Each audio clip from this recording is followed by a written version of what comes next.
Boa tarde, Leonardo. Como é que eu faço para descer daqui? É só clicar no seu perfil e mover para audiência. Ah, tá aqui. Tá, obrigado que eu vou ficar aqui embaixo escutando. Obrigado.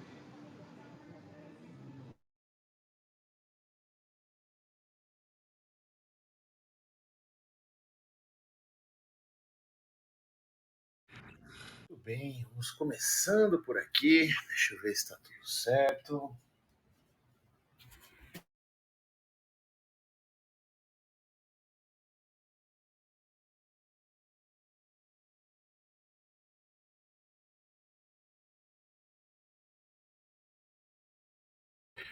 Ok, então enquanto eu vou mandando os convites aqui, vamos ouvindo Samba da Bênção de Vinícius de Moraes.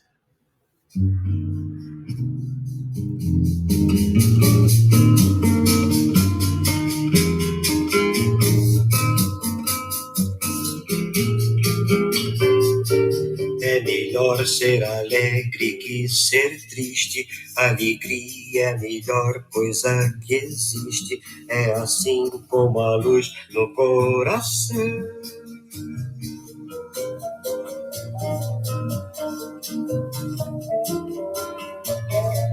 Mas para fazer um samba com beleza é preciso um bocado de tristeza, preciso um bocado de tristeza, senão não se faz um samba não.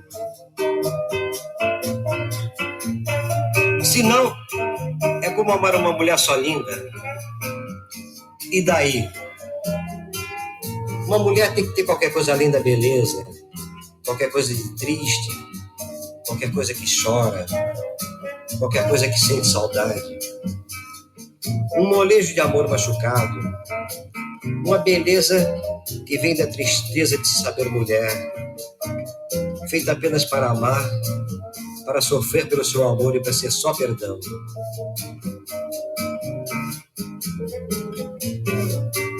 Fazer contar piada, quem faz samba assim não é de nada.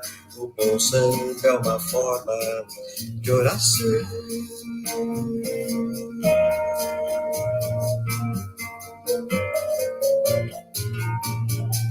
Porque o samba é a tristeza que balança, e a tristeza tem sempre uma esperança. A tristeza tem sempre uma esperança de um dia não ser mais triste, não. Feita essa gente que anda por aí brincando com a vida. Cuidado, companheiro. A vida é pra valer. E não se engane, não. Tem uma só. Pois mesmo que é bom, ninguém vai me dizer que tem sem provar, muito bem provado, com certidão passada em cartório do céu e assinado embaixo. Deus, que confirma reconhecida. A vida não é de brincadeira, amigo. A vida é a arte do encontro, embora haja tanto desencontro pela vida. Há sempre uma mulher à sua espera, com os olhos cheios de carinho e as mãos cheias de perdão. Põe um pouco de amor na sua vida, como no seu samba. Põe um pouco de amor numa cadência e vai ver que ninguém no mundo vence a beleza que tem um samba não.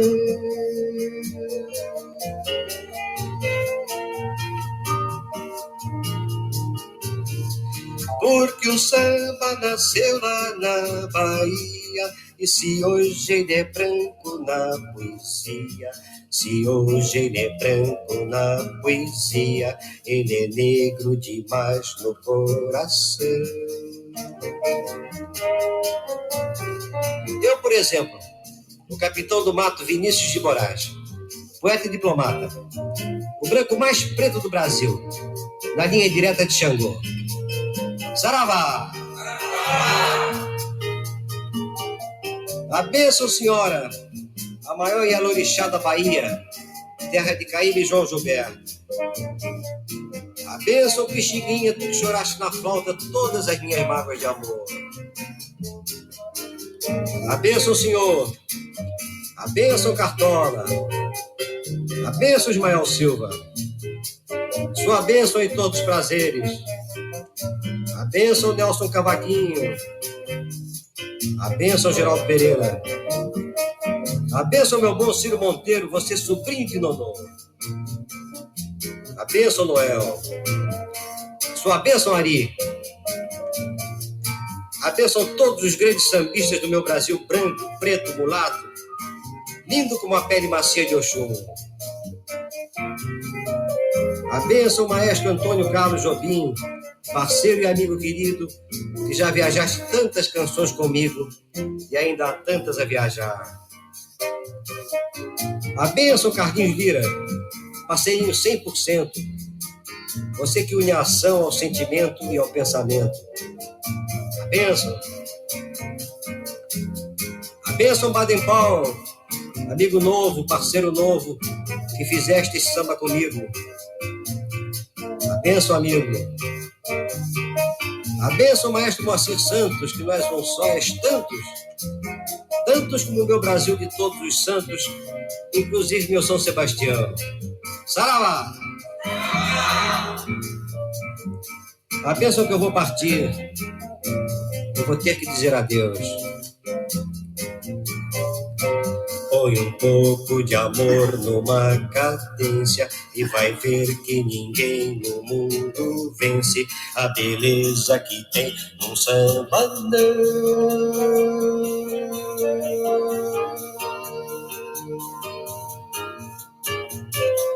Porque o samba nasceu lá na Bahia, e se hoje ele é branco na poesia, se hoje ele é branco na poesia, ele é negro demais no coração.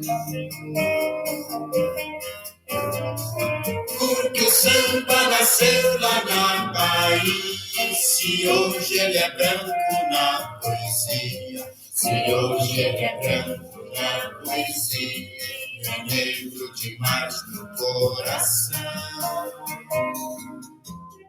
Boa tarde, ouvintes da Rádio Café. São 4 horas e 58 minutos. Hoje é quarta-feira, dia 4 de setembro de 2024. Tudo bem com vocês? Estão preparados para mais um espaço para despertar? Espero que sim. Então vamos começar o nosso programa de hoje ouvindo Tereza Guerreira, de Antônio Carlos e Jocafi.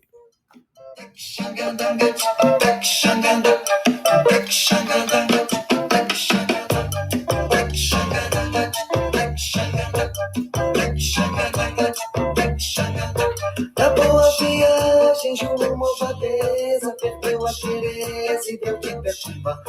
A nega Tereza, cansada de guerra, própria de guerreiro e foi guerrear.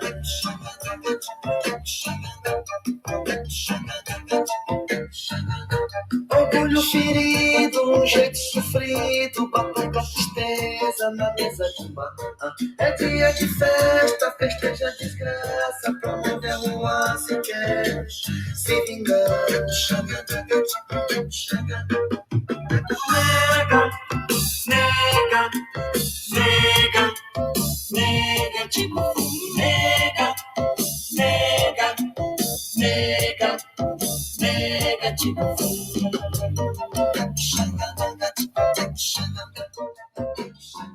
Vamos começar aqui com mais uma notícia interessantíssima, porque é o seguinte, ontem na Rádio Café falamos que havia um prazo para o setor empresarial brasileiro entregar aí o relatório da igualdade salarial, seja lá o que isso for. Porém, a Justiça de Minas Gerais suspendeu a obrigatoriedade dessa entrega de relatório, que deveria ter sido realizado pelas empresas até o dia 31 de agosto. O Tribunal Regional Federal da 6ª Região, em decisão unânime, estabeleceu uma liminar que desobriga empresas com 100 ou mais funcionários de entregar o relatório trimestral ao Ministério do Trabalho. O que antes era uma imposição, agora fica sem efeito até que uma decisão definitiva seja tomada. A decisão gerou bastante polêmica. De um lado, temos a Federação das Indústrias do Estado de Minas Gerais, que alega que a obrigatoriedade do relatório exporia dados pessoais e estratégicos das empresas, além de infringir certos direitos dos trabalhadores. Segundo o presidente da FIENG, Flávio Roscoe, essa medida é bastante equivocada e prejudica tanto empresas quanto seus funcionários. De fato, o questionamento foi parar na Justiça, que agora decide pelo fim temporário dessa obrigatoriedade. Esse relatório foi restabelecido pela Lei 14.611, sancionada pelo presidente Luiz Inácio Lula da Silva, que prevê igualdade salarial entre homens e mulheres. Essa era a primeira entrega do relatório prevista para o último sábado, 31 de agosto. Enquanto a discussão se desenrola nos tribunais, as empresas, pelo menos por agora, estão livres dessa obrigação. Vejam vocês. Muito bem, antes da próxima notícia, vamos ouvir Broken Heart de Tim Maia.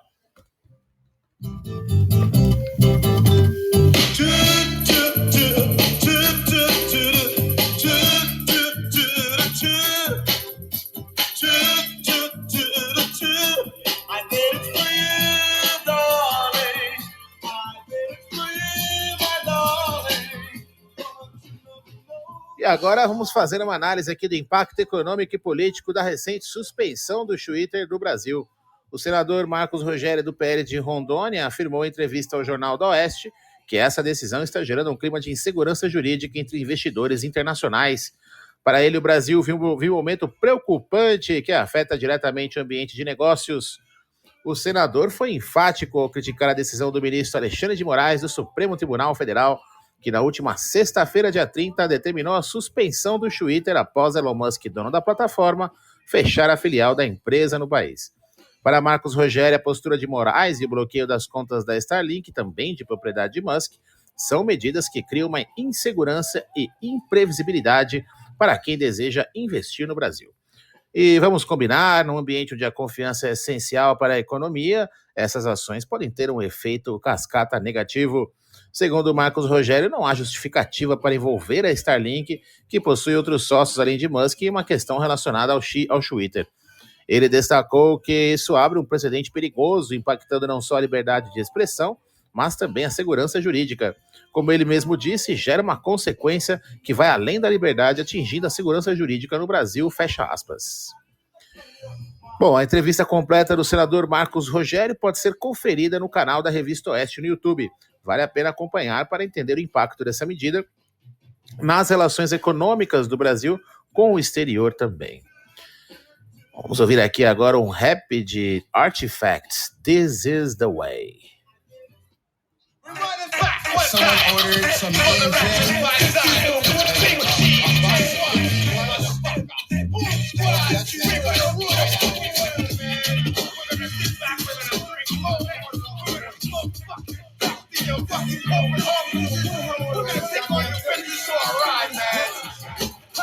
the former back in the classroom talk trash up, blasting off that you without help from master has to blow a nigga's chest up like asthma with raptors and fresh ass raps from whack bastards.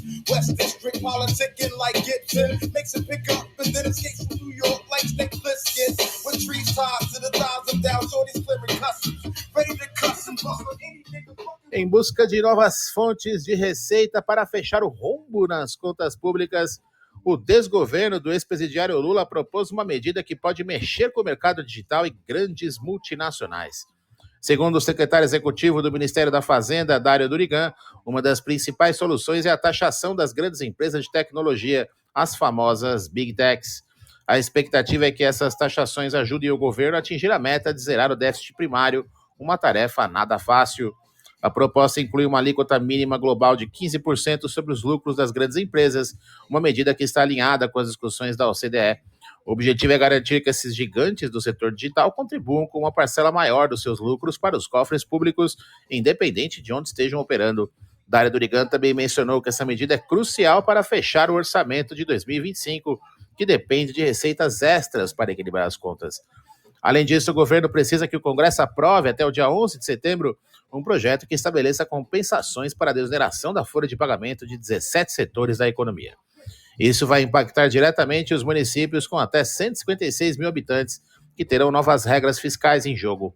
Com isso, ao invés de pagar 20% sobre a folha de funcionários, as empresas passarão a pagar entre 1% e 4,5% sobre a receita bruta, dependendo do setor. O governo acredita que essas combinações de medidas vai fortalecer o orçamento de 2025, mas, como sempre, o tempo dirá se será suficiente para equilibrar as contas. Essas são as medidas que estão sendo colocadas à mesa. E você, o que acha? Será que taxar Big Techs vai ajudar o Brasil a sair do buraco econômico? Bom, continue com a gente que temos mais notícias e análises aqui. Inclusive, já pode ir compartilhando aí a Rádio Café para o pessoal poder escutar aqui ao vivo. Será um prazer ter vocês por aqui. Lembrando que a Rádio Café fica sempre gravada, então compartilha aí também depois a nossa gravação e a house aqui da Rádio Café no Clubhouse, que é a Rádio Café no Exílio, meus caros. Muito bem, antes da próxima notícia, vamos ouvir mais uma música do Tim Maia, Contato com o Mundo Racional, que ultimamente não anda muito acessível.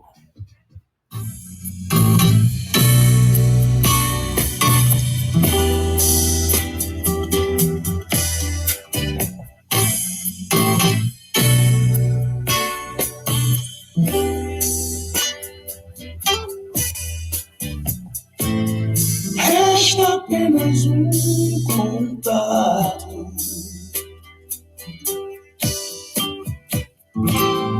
com o mundo racional.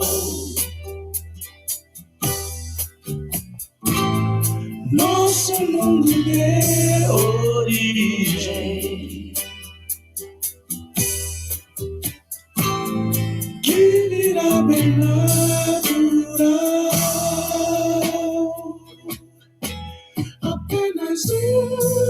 Apenas um contato irá fazer nosso leão legal. Apenas um contato. Você vai ver beleza sem igual. A PEC 65, que amplia a autonomia orçamentária financeira do Banco Central, será votada apenas após as eleições municipais de outubro, segundo Davi Alcolumbre, presidente da Comissão de Constituição e Justiça do Senado. A decisão veio após o relator da PEC, o senador Plínio Valério, cobrar que a votação fosse realizada esta semana de esforço concentrado. No entanto, Alcolumbre justificou que o quórum de senadores estava baixo e que por isso adiou a votação. Está baixo, naturalmente, devido às eleições municipais, diga-se. Bom, esse atraso gera algumas discussões sobre o que exatamente está em jogo. A PEC visa dar mais autonomia ao Banco Central, permitindo que ele elabore ou execute seu próprio orçamento sem depender de transferências do desgoverno. Um ponto importante é que o próprio Banco Central sugeriu se transformar em uma corporação pública, algo que inicialmente dividiu opiniões dentro do desgoverno Lula. Plínio Valério argumenta que a autonomia financeira do Banco Central será um alívio fiscal para o desgoverno, reduzindo a necessidade de transferências e possibilitando ao banco utilizar suas próprias receitas para cobrir suas despesas. Isso pode impactar positivamente o resultado primário do governo, além de trazer estabilidade para o controle da inflação, vejam vocês. Mas essa autonomia também significa que os funcionários do BC passarão a ser contratados pelo regime da CLT e não mais pelo regime único da União, o que levanta questionamentos sobre a segurança e a compensação previdenciária desses servidores.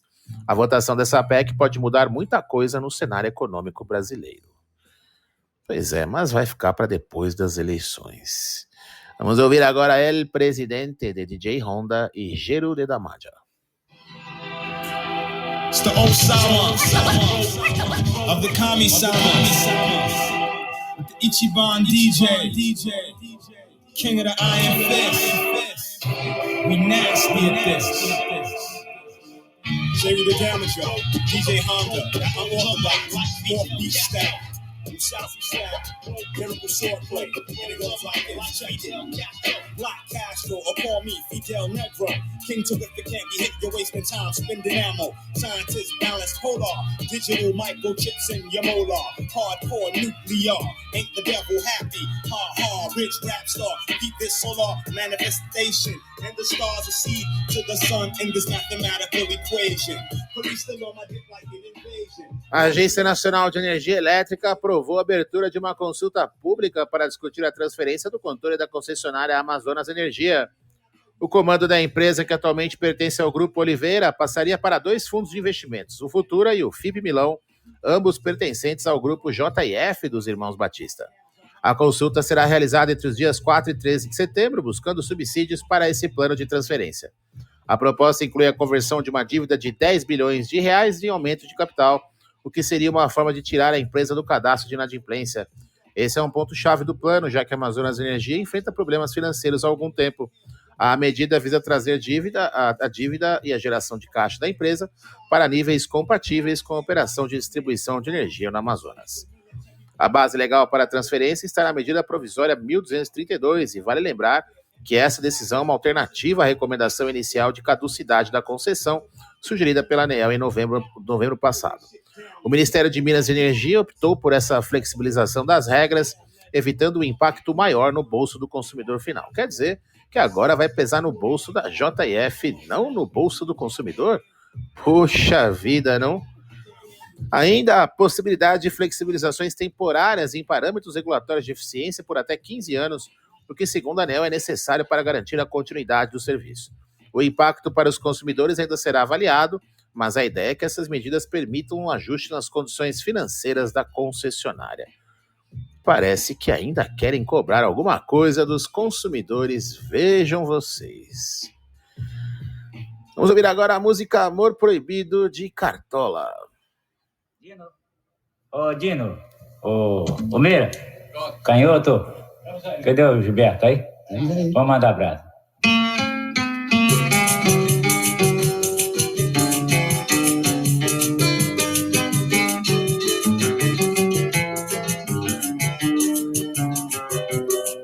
Sabes que vou partir com os olhos rasos d'água e o coração ferido quando lembrar de ti.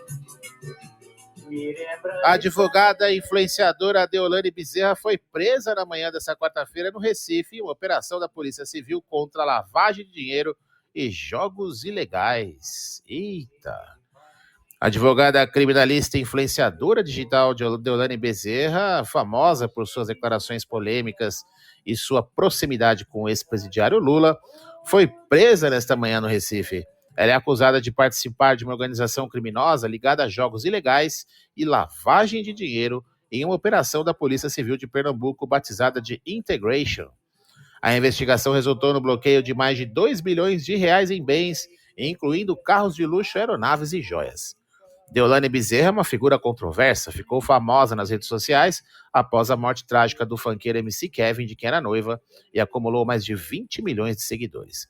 Formada em Direito, ela se especializou em advocacia criminal, mas foi sua postura fora dos tribunais que chamou a atenção. Em uma entrevista de 2021, Deolane gerou debate ao afirmar, abre aspas, gosto de bandido, gosto de advogar para bandido, fecha aspas. Em 2022, declarou apoio ao então candidato Lula, o que acentuou ainda mais sua exposição. E, enfim, as pessoas podem fazer aí uma livre associação, né? A operação de hoje não é a primeira vez que o nome de Deolane aparece em investigações. Em fevereiro deste ano, a Polícia Civil do Rio de Janeiro começou a investigar sua ligação com traficantes do Complexo da Maré. Além disso, ela e suas irmãs Daniela e Daiane são sócias de um escritório de advocacia criminal e também gerenciam o canal As Doutoras, onde compartilham sua rotina. A prisão desta manhã coloca novamente em discussão sua atuação e as relações que ela manteve nos últimos anos. Vamos ver aí, esse caso promete desdobramentos importantes nos próximos dias, mas é interessante ver alguém aí que apoiou o desgoverno sendo investigado nesses temas. Intrigante. Vamos ouvir Real Live Shit de Real Live. Black Kings, politics quick. We on some real life thug shit. Yo, beat down some little cats walk away, holding their jaws, pushing their high jaws. Chores, posters, plus thinking stores, boss, getting like kid on whatever airline. Dressing style, courtesy from student. The bitch wash mine. Sell my times, never been popped. Now it's bill shot. It's really been hitting me. Team step make the store hot. Jules Green, niggas beam, whole team label Wally King. Goldie for the pit. Johnny Smith, Dada with the green. Wells British. Vamos falar agora do fenômeno tecnológico que está aqui na manchete da Rádio Café e tomou conta do Brasil após o polêmico bloqueio do Twitter. A crescente busca por formas de driblar essa restrição está mudando a forma como muitos brasileiros navegam na internet. Olha só que interessante, desde que o ministro Alexandre de Moraes do Supremo Tribunal Oval ordenou o bloqueio do Twitter no Brasil na última sexta-feira, o uso de VPNs ou redes privadas virtuais disparou. Segundo a empresa de segurança virtual VPN Mentor, o aumento no uso da ferramenta foi de impressionantes 1.600%, só nessa ferramenta. Só nas primeiras horas após o bloqueio, o crescimento já havia sido de 469% e o número continuou subindo exponencialmente nos dias seguintes. Uma VPN permite que o usuário simule estar em outro país, o que possibilita o acesso a conteúdos bloqueados no Brasil, como é o caso do Twitter agora. Muitos brasileiros optaram por essa solução para continuar utilizando a rede social, apesar do bloqueio imposto pela decisão judicial.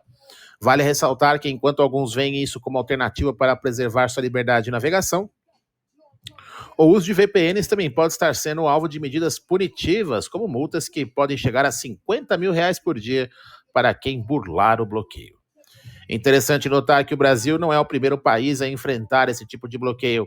Um exemplo recente vem da Venezuela, que também registrou um aumento de 150% no uso de VPNs após o Twitter ter sido bloqueado por 10 dias durante protestos no país.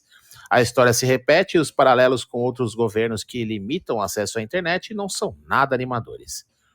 Além disso, outros efeitos do bloqueio do Twitter no Brasil incluem a migração de muitos usuários para outras redes sociais como Threads e Blue Sky, que viram um aumento considerável no número de usuários desde então. Vamos acompanhar aí os desdobramentos dessa situação, entender como isso vai afetar a forma como os brasileiros acessam e compartilham informações, e como muitos jornalistas e empresas de mídia estão fazendo lá no Twitter, estamos contando com o apoio de pessoas fora do Brasil para fazer os nossos posts. Atualmente, o meu post Leonardo Dias, lá no Twitter, está sob a responsabilidade do André, da Embaixada da Resistência, que mora em Porto, Portugal.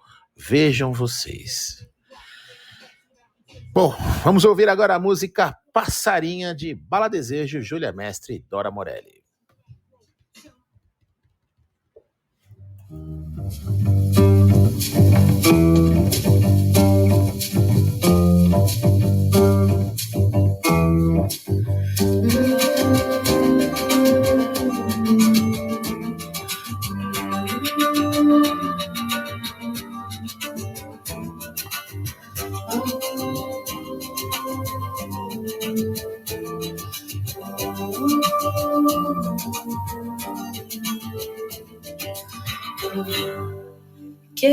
Quiero te besar, amor, porque no quieras quedar conmigo, amor. Soy una pasarina y quiero volar, si tengo mis alitas, no puedo, quiero porque quero te... O ministro da Fazenda, Fernando Haddad, afirmou nesta quarta-feira, durante uma entrevista à Globo News, que o Brasil não tem razões objetivas para crescer menos que a média mundial, que atualmente está em torno de 3%. Haddad destacou que o crescimento do PIB brasileiro está sendo impulsionado por ajustes econômicos no lugar certo e classificou o atual cenário como um ciclo virtuoso para a economia do país, seja lá o que isso for. De acordo com os dados do IBGE, o crescimento do PIB no segundo trimestre de 2024 foi de 1,4%, um número que superou as expectativas do mercado. Para Haddad, esse resultado mostra que, com as políticas econômicas adequadas, o Brasil tem condições de crescer de forma consistente. Ele mencionou que, com a inflação sob controle, o país alcançou a posição de segundo maior crescimento global no período, o que ele atribui à realização de ajustes fiscais estratégicos. O ministro também comentou que a equipe econômica do governo Lula deve reestimar o PIB para este ano, com uma projeção que pode chegar a 2,8% para 2024, dependendo da continuidade desse ciclo de crescimento. Sobre a meta fiscal, Haddad garantiu que, se o crescimento continuar no mesmo ritmo e a desoneração da folha de pagamento for aprovada pela Câmara dos Deputados, não haverá necessidade de revisar a meta, que busca um déficit zero para o ano. Mas essa busca por déficit zero do desgoverno consiste em aumentar a arrecadação, vejam vocês. Com essa perspectiva otimista de quem vai conseguir colocar a mão no bolso do brasileiro, Haddad coloca o crescimento econômico como centro da política econômica do desgoverno. No entanto, o crescimento, como apontamos ontem, foi maior principalmente no consumo das famílias, o que está chamando a atenção, porque pode significar uma inflação alta num período não tão distante, vejam vocês. E antes da nossa próxima notícia, vamos ouvir Never Never Love, de Simply Red.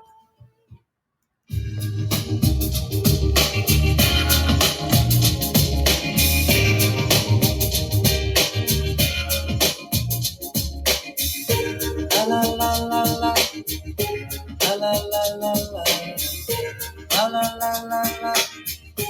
La la la la la. La la la la la. La la la la la.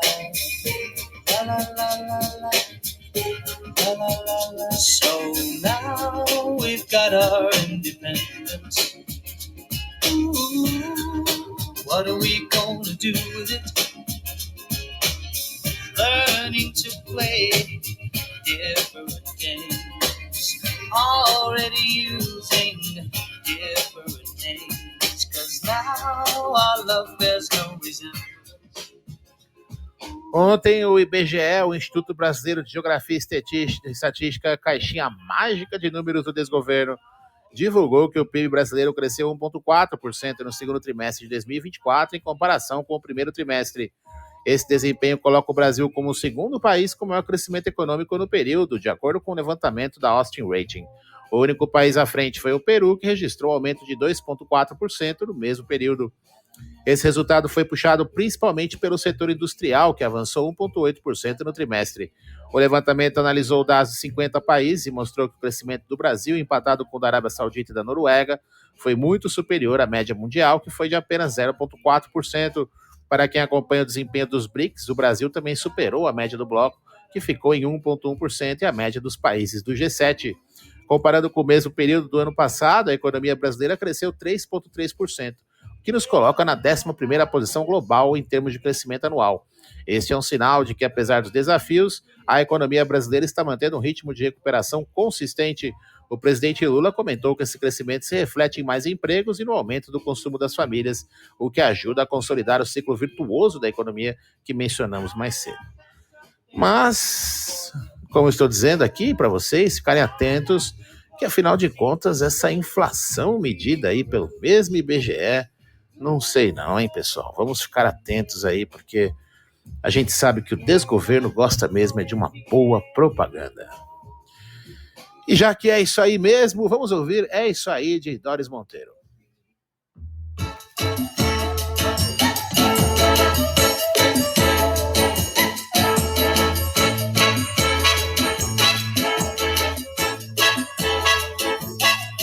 Preparei uma roda de samba só pra ela, mas se ela não sambar, isso é problema dela. Entreguei um palpite seguro só pra ela, mas se ela não jogar, isso é problema dela. Isso é problema dela. Uma notícia agora que é bastante impactante, diretamente do mercado de tecnologia, com uma das maiores quedas de valor de mercado já registradas nos Estados Unidos. A Nvidia, gigante do setor de inteligência artificial e semicondutores, perdeu incríveis 279 bilhões de dólares em um único dia. Nessa terça-feira, 3 de setembro, a Nvidia, uma das maiores empresas de inteligência artificial e semicondutores do mundo, registrou uma queda de 9,5% em suas ações, o que representou uma perda de valor de mercado de impressionantes 279 bilhões de dólares. Essa é a maior queda já registrada por uma empresa em um único dia nos Estados Unidos. O que motivou essa queda foi a apresentação de dados econômicos fracos que frustraram os investidores. A situação se agravou ainda mais depois que o Departamento de Justiça dos Estados Unidos intimou a Nvidia e outras empresas do setor como parte de uma investigação sobre possíveis violações da lei antitrust americana. Esse tipo de lei tem como objetivo garantir a concorrência no mercado, evitando monopólios e práticas abusivas de preços. A notícia da investigação fez com que as ações caíssem ainda mais, trazendo preocupação para os investidores que já estavam atentos à desaceleração no mercado de inteligência artificial, a nova bolha do momento. A queda da Nvidia não foi um caso isolado. Outras empresas do setor, como a Intel, também viram suas ações despencarem. No caso da Intel, a desvalorização chegou a quase 9% após notícia divulgada pela Reuters sobre a reestruturação dos gastos de capital da empresa. Empresas como Microsoft e Alphabet também enfrentaram queda nas ações em julho, o que levanta um sinal de alerta sobre os altos investimentos feitos no setor de inteligência artificial e o retorno abaixo do esperado. Esse cenário coloca em xeque se as empresas de tecnologia estão realmente maximizando o uso de seus balanços e capitais, como destacou a BlackRock em uma nota recente a seus clientes. Com as expectativas de uma possível redução nas taxas de juros pelo Federal Reserve, o mercado segue com incertezas e o impacto disso pode reverberar por um longo período. Vamos seguir acompanhando de perto essas movimentações. Com isso, encerramos a sessão de economia da Rádio Café. Quero agradecer a presença de todos vocês que estão aqui ao vivo. Lembrando que a Rádio Café fica sempre gravada, mesmo quando era lá no Twitter, como agora aqui no Clubhouse. E com uma novidade, agora a Rádio Café está presente aí no Substack, no Spotify, e deve estar em breve aí no YouTube Podcasts e também no Apple Podcasts.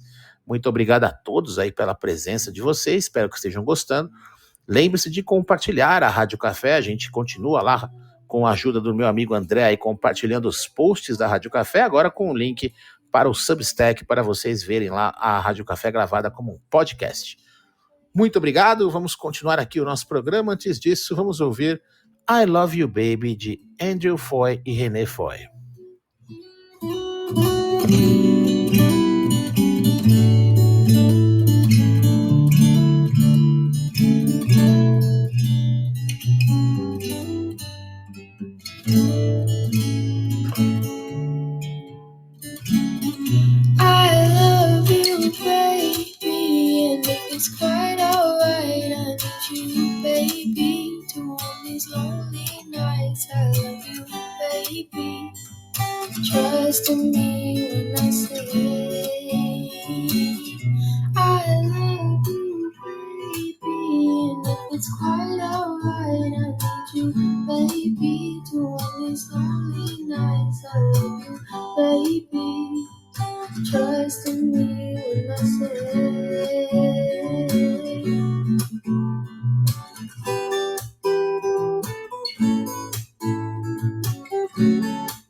It's quite alright, I need you, baby, to warm these lonely nights. I love you, baby. Trust in me when I say I love you, baby. And if it's quite alright, I need you, baby, to warm these lonely nights. I love you, baby. Trust in me when I say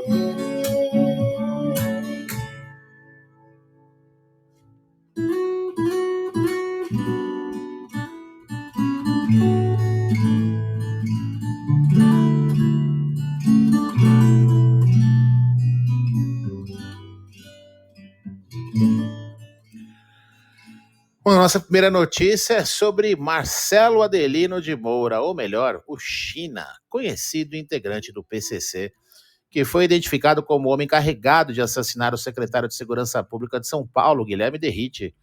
Isso mesmo, a polícia descobriu que o plano macabro estava nas mãos desse criminoso, que já está preso desde maio. A notícia veio à tona após uma investigação da Polícia Civil e foi confirmada ontem. China, de 48 anos, não é novo no mundo do crime. Sua ficha criminal é extensa, com passagens por homicídio, formação de quadrilha e roubo, além de uma tentativa de latrocínio em 2012, quando tentou roubar 14 milhões de reais de uma transportadora de valores. Na época, ele e outros 18 criminosos cavaram o túnel até a transportadora, mas a polícia militar agiu rápido. Após troca de tiros, ele foi o único preso. Mais recentemente, durante uma operação policial em maio que visava evitar um assalto a banco, as autoridades descobriram o plano para eliminar o secretário Derrite. Com China, foram apreendidos um verdadeiro arsenal de armas e munições, além de 101 mil reais em espécie. A justiça, então, o condenou a mais de 10 anos e 10 meses de prisão por porte ilegal de armas e tráfico de drogas. É impressionante como o PCC continua a desafiar o Estado, mesmo com a prisão de seus membros. As forças de segurança de São Paulo seguem empenhadas em conter essa organização, mas os desafios são muitos. Vamos continuar acompanhando de perto esse caso e as ações contra o crime organizado em São Paulo, que estão gerando essa fúria e essa tentativa de assassinato de Derrite, esse plano mirabolante. Bom, antes da nossa próxima notícia, vamos ouvir A Flor e o Espinho, de Nelson Cavaquinho.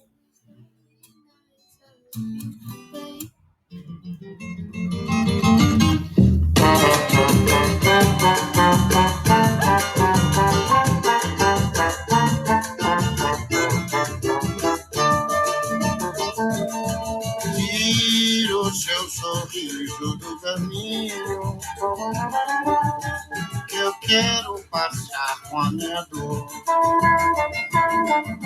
Hoje pra você eu sou espinho. Espinho não machuca a flor. Eu só errei quando juntei minha alma sua. O sol não pode viver dentro da lua. Tire o seu sorriso do caminho que eu quero passar com a minha dor. Hoje pra você eu sou espinho. Nessa terça-feira, o Partido Novo fez um aditamento no processo que já havia movido no Supremo Tribunal Federal contra a suspensão do Twitter no Brasil. Eles pedem ao ministro Nunes Marques que amplie o alcance dessa ação. O Novo não quer apenas reverter a decisão monocrática de Alexandre de Moraes, mas também o julgamento da primeira turma do STF que manteve o aplicativo fora do ar. Agora você pode se perguntar o que mais está em jogo? Pois bem, o Novo também solicitou que o STF reconheça a inconstitucionalidade do bloqueio de contas e bens da Starlink, alegando que isso fere princípios fundamentais da democracia e da lisura das eleições. Segundo o presidente do partido, Eduardo Ribeiro, essas decisões são desproporcionais e carecem de fundamento legal. Ele ainda afirma que bloquear empresas autônomas como a Starlink não tem relação direta com a rede social, é um abuso. Nunes Marques tem duas opções à sua frente: arquivar o processo ou levá-lo ao plenário do STF. Resta saber qual será o desfecho dessa novela judicial, que envolve, além de questões políticas e ideológicas, a liberdade de expressão em plataformas digitais. Com certeza, será uma decisão que terá grandes implicações no cenário nacional, tanto para a política quanto para a tecnologia. Vamos ver como vai ficar essa história. Vamos ouvir agora a música Stand By Me, de Matt Johnson.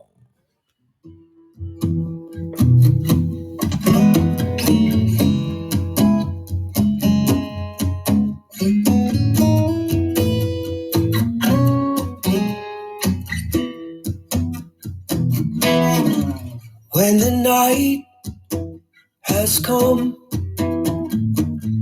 and the land is dark and the moon is the only light we'll see.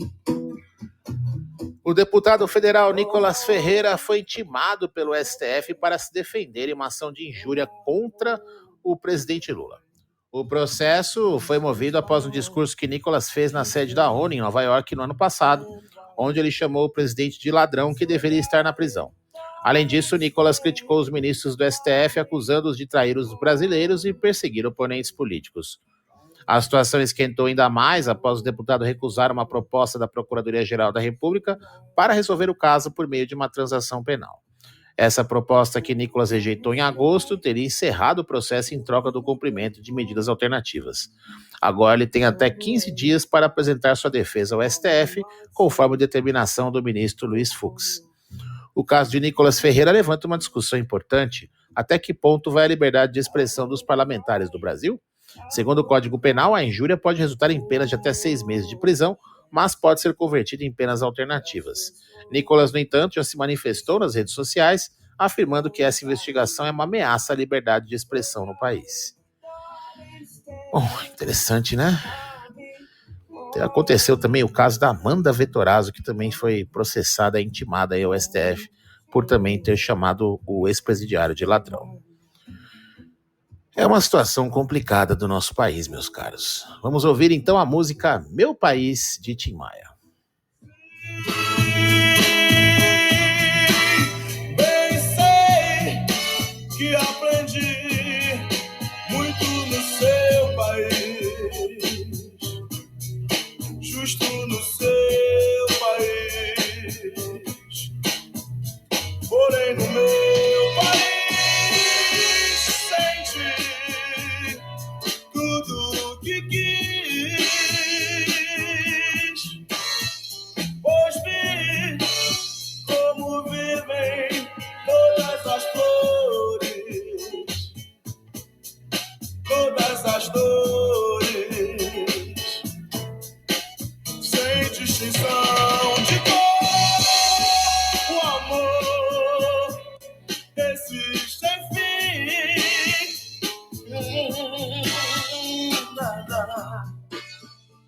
governo Lula recuou e desistiu de convidar representantes do Movimento dos Trabalhadores Rurais Sem Terra, o MST, para participarem do desfile do Dia da Independência que acontecerá em Brasília. A desistência foi motivada pela reação negativa nas redes sociais, onde o convite gerou grande controvérsia. 2 membros do MST estavam programados para participar da cerimônia de forma simbólica, ao lado de grupos de resgate e amparo às vítimas dos enchentes do Rio Grande do Sul. Vejam vocês. O tema deste ano será democracia e independência. É o Brasil no rumo certo, seja lá o que isso for. A apresentação contará aí com 4 grandes eixos: atletas olímpicos, a vacinação, a participação do Brasil no G20 e, claro, a reconstrução do estado do Rio Grande do Sul, que sofreu com os desastres recentes. O governo já havia reservado 8 milhões de reais para a realização do evento e as Forças Armadas solicitaram mais 10 milhões de reais para o transporte das tropas que desfilarão na esplanada dos ministérios. O Exército receberá a maior parte desse valor, 3,3 milhões, enquanto o restante será dividido entre Marinha e Aeronáutica. O Dia da Independência promete ser marcado por controvérsias e discursos em torno da democracia. O recuo do desgoverno em relação ao MST é sinal de que, como o clima político no Brasil segue tenso e polarizado. Ainda bem que eles não vão passar essa vergonha de colocar o MST na independência, afinal de contas não faz o menor sentido. Vamos ouvir agora Pride in the Name of Love, de Marcelo Rezende.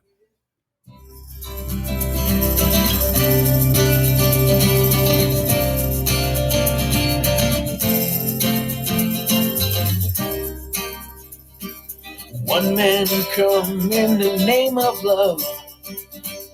One man come and go. One man come here to justify. One man to overthrow. In the name of love. What more? In the name of love.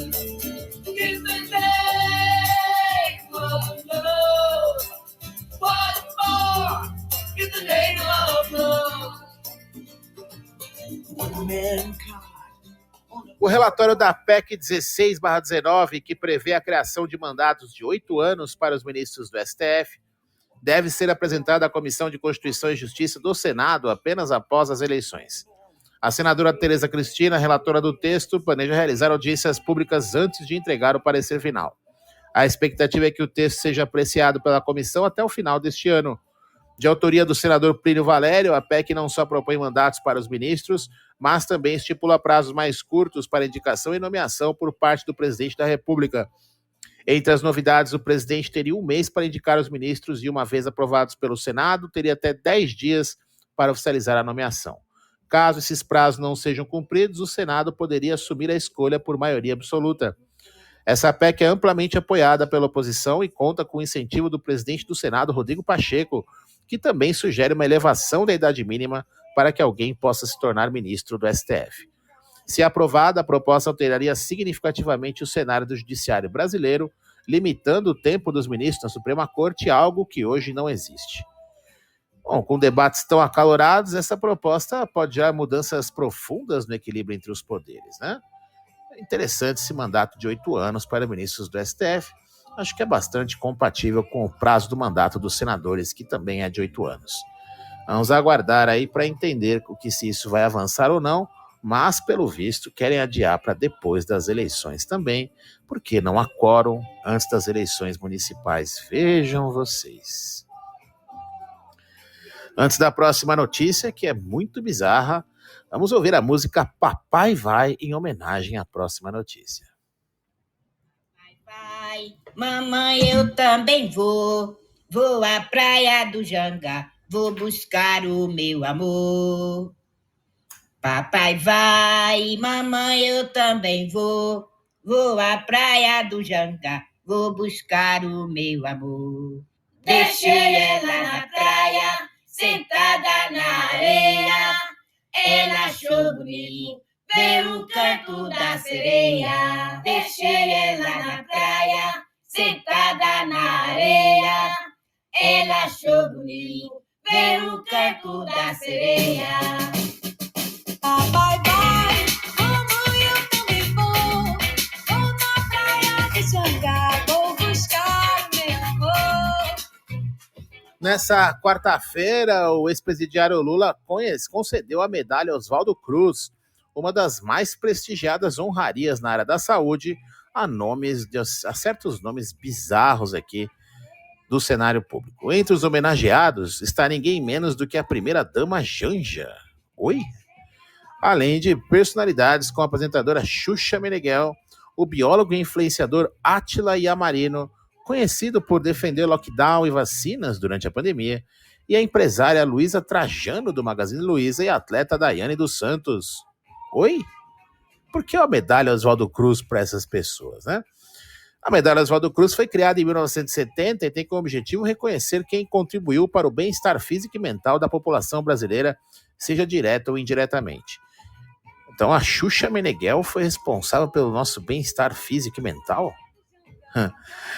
Embora ainda não se saiba quando ocorrerá a cerimônia de entrega no Palácio do Planalto, a escolha dos nomes já está gerando debates, especialmente pela inclusão de figuras públicas ligadas à promoção de políticas de saúde como vacinas e lockdown durante a pandemia. Vejam vocês.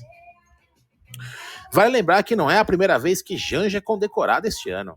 Em março, o presidente francês Emmanuel Macron também presenteou a primeira-dama com a insígnia da Ordem Nacional da Legião de Honra do Grau Oficial, uma condecoração criada por Napoleão Bonaparte, vejam vocês. Um gesto diplomático que também foi amplamente comentado, assim como a presente de Lula a Macron, a Ordem Nacional do Cruzeiro do Sul. Condecorações sempre geram repercussões e questionamentos, ainda mais quando os agraciados são figuras públicas controversas. Um pouco estranho essa escolha, né? Vamos ouvir agora a música How Deep Is Your Love, de Matthew Oxley.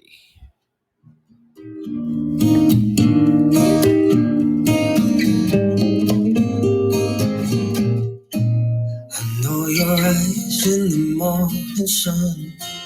I feel you touch me in the pouring rain. And the moment that you wander far from me, I wanna feel you in my arms again. And you come to me on a summer breeze, keep me warm in your love, and you softly leave. And it's me you need to show. How deep is your love? Mesmo com a plataforma Twitter bloqueada por determinação do ministro Alexandre de Moraes, deputados, senadores e influenciadores brasileiros continuam usando o Twitter através de VPNs. Desde o bloqueio que começou dia 31 de agosto, a rede social tem sido usada para comunicação rápida em escala global, inclusive por governos e embaixadas. Um exemplo recente foi o anúncio de Joe Biden sobre sua desistência da corrida presidencial, feito diretamente pela plataforma. Aqui no Brasil, várias figuras públicas se manifestaram desafiando o bloqueio. Entre elas, o ex-vice-presidente Hamilton Mourão, que criticou possível homenagem ao MST no desfile de 7 de setembro, afirmando que Lula estaria manchando a história do país. Já o deputado Eduardo Bolsonaro usou o Twitter para convocar a população aos atos de 7 de setembro, dizendo, abre aspas, se estou fazendo esse post assumindo todos os riscos, é porque acredito que vale a pena lutar pela nossa liberdade e a de nossos filhos, fecha aspas. Outros políticos, como a deputada Carla Zambelli e o pastor Silas Malafaia, também se posicionaram criticando duramente Moraes e convocando seus seguidores para se manifestarem no feriado da Independência. Silas Malafaia prometeu um duro discurso contra Moraes em São Paulo, enquanto o deputado Marcel Van Hatten foi ainda mais longe, pedindo a cassação do ministro do STF em uma postagem, admitindo o uso de VPN para contornar o bloqueio. A polêmica não para por aí. Elon Musk, dono do Twitter, criou esse perfil Alexandre Files para expor as ordens judiciais emitidas por Moraes que levaram à suspensão da plataforma no Brasil. Uma série de documentos já foi publicada, trazendo à tona as ordens de bloqueio que afetaram figuras como Nicolas Ferreira e Monark ainda hoje. Além disso, temos uma matéria nova aí do Glenn Greenwald sobre a Folha, a gente vai falar dela daqui a pouquinho. Vamos ouvir antes disso Cristina, de Tim Maia. Vou-me embora agora pra longe, meu caminho é ida sem volta. Uma estrela amiga me guia, minha asa presa se solta. Vou ver Cristina, vou ver Cristina. O STF, em mais um capítulo do bloqueio do Twitter, criou um perfil na rede social Blue Sky. O curioso é que, assim como o Twitter, o Blue Sky não possui representante legal no Brasil, o que nos faz questionar por que o STF escolheu essa plataforma como alternativa. A especulação é que o tribunal abriu a conta para garantir o domínio stfjus.br e evitar perfis falsos. O Blue Sky foi fundado em 2019 por Jack Dorsey, ex-CEO e cofundador do Twitter, e tem uma interface quase que idêntica da antiga plataforma de Dorsey. Com funcionalidades praticamente idênticas, publicações de até 300 caracteres, curtidas, comentários e repostagens, o Blue Sky vem ganhando popularidade, especialmente após o bloqueio do Twitter no Brasil. Curiosamente, na última semana, a língua portuguesa se tornou a mais usada no Blue Sky, representando 73,7% das publicações, superando o inglês. Isso reflete o movimento massivo dos usuários brasileiros em busca de alternativas ao Twitter. No entanto, vale lembrar que, conforme o artigo 1134 do Código Civil, empresas estrangeiras que desejam operar no Brasil precisam ter uma representação legal no país, algo que nem o Twitter nem o Blue Sky possuem no momento. E fica o questionamento, será que o STF também vai tomar medidas contra o Blue Sky, já que a plataforma opera nas mesmas condições do Twitter? E por que o STF criou um perfil numa plataforma que não tem representante legal? Ficam as dúvidas aí que certamente serão usadas aí pelas defesas do Twitter no STF. Vamos ouvir agora a música Just the Two of Us, de Mac Miles. Yeah, I see the crystal raindrops fall, and the beauty of it all is when the sun comes shining through. To keep those rainbows in my mind, when I think of you sometime, I wanna spend some time with you. Just the two of us. Yeah, we can make it if we try. Just the two of us. Just the two of us. Just the two of us. Building castles in the sky. Just the two of us. You and I. Estamos de volta e as notícias andam de mãos dadas com a reflexão aqui na Rádio Café. Vamos abordar uma das maiores polêmicas em torno da liberdade de expressão nas redes sociais do Brasil, envolvendo ninguém menos que o ministro Ativismo de Moraes e o Twitter. Em uma nova reportagem da Folha de São Paulo, que revela detalhes aí das comunicações internas entre auxiliares de Moraes no TSE, mostrando como o ministro ordenou o endurecimento contra o Twitter logo após Elon Musk assumir a plataforma. O atrito começou quando Musk se recusou a cumprir as exigências do TSE em relação à moderação de conteúdo, especialmente em torno de temas sensíveis como supostas desinformações e supostos discursos de ódio. As mensagens, que datam de março de 2023, mostram o momento em que Moraes decidiu apertar o cerco. Abre aspas. Vamos endurecer com eles, fecha aspas, dizia uma mensagem reencaminhada por um juiz auxiliar. A estratégia incluía preparar relatórios e pressionar pela remoção de conteúdo sob pena de multas pesadas. Desde então, Moraes vem aplicando sanções e ordenando a remoção de postagens na plataforma, numa tentativa de combater o que ele considera ser uma suposta desinformação. O jornal também destaca as dificuldades enfrentadas pela equipe de Moraes ao lidar com as novas diretrizes da empresa sob Musk, que adotou uma postura de moderação focada na segurança e não na proteção da verdade. Isso significava que, para o Twitter, postagem com insultos ou desinformação sem risco concreto de violência não seriam moderadas, o que foi um dos pontos de atrito com o ministro. A guerra entre Big Techs e o judiciário brasileiro parece longe de terminar, e agora essa é apenas mais uma batalha dessa longa disputa. Porém, essas notícias que haviam parado aí nos últimos dias voltaram a aparecer, mostrando que a sanha censória começou bem antes, logo depois que o Elon Musk assumiu o Twitter. Por que será, né? Vamos ouvir agora Rios, Pontes e Overdrives de Chico Sainz e Nação Zumbi.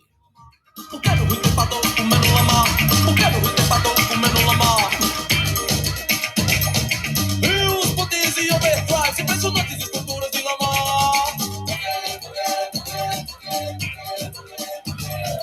Rios, Pontes e Overdrives, impressionantes esculturas de lama.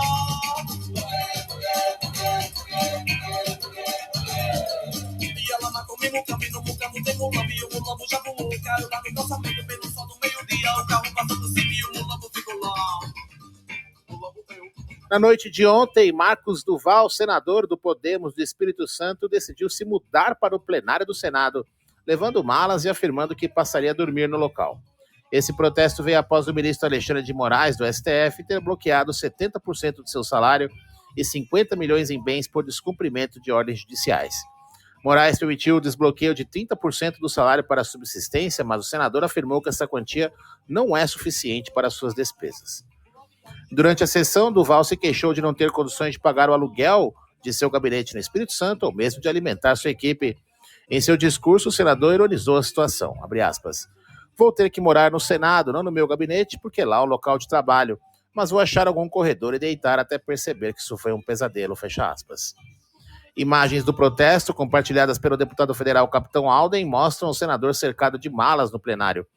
No entanto, relatos indicam que ele não passou a noite no local, já que possui imóvel funcional fornecido pelo Senado em Brasília.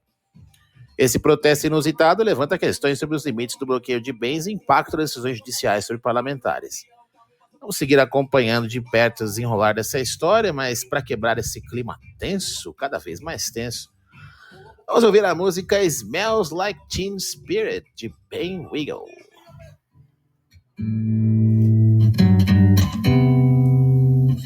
Load up on guns, bring your friends. It's fun to lose and to pretend she's overboard, self-assured. Oh no, I know a dirty word. Hello, hello, hello, how low? Hello, hello, hello, how low? Hello, hello, hello, how low? Hello, hello. With the lights out, it's less dangerous. Here we are now, entertain us. I feel stupid and contagious. Here we are now, entertain us. I'm a mulatto, an albino, a mosquito, an albino, yeah. I'm worse at what I do best. I'm for this gift. I feel blessed. I got a little group that's always been and always will until the end. O deputado federal Amon Mandel, candidato à prefeitura de Manaus pelo Partido Cidadania, protocolou um projeto de lei que promete acirrar ainda mais o debate em torno da suspensão do Twitter no Brasil. O projeto visa garantir o direito à livre escolha no uso de redes sociais, impedindo a punição de usuários que utilizem meios tecnológicos como VPNs para acessar plataformas bloqueadas.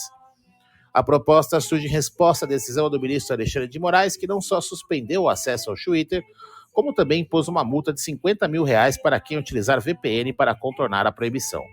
Mandel defende que o uso de VPNs não constitui por si só um ato ilícito e que a criminalização dos usuários fere o direito fundamental de acesso à informação. No mesmo dia em que o projeto foi apresentado, a primeira turma do STF referendou a decisão de Moraes, mantendo a suspensão do X no Brasil. O único ministro que demonstrou ressalvas em relação à multa foi Luiz Fux, que ponderou que a punição não pode ser aplicada de forma indiscriminada a pessoas que não estejam envolvidas no processo judicial. Esse embate entre liberdade digital e decisões judiciais coloca a sociedade brasileira em uma encruzilhada. Será que o direito à informação prevalecerá? Ou as restrições tecnológicas terão a última palavra? Vamos seguir acompanhando aí, tem mais novidades, a gente vai falar um pouco delas nas sessões aqui, na sessão internacional, tem mais notícias sobre o tema.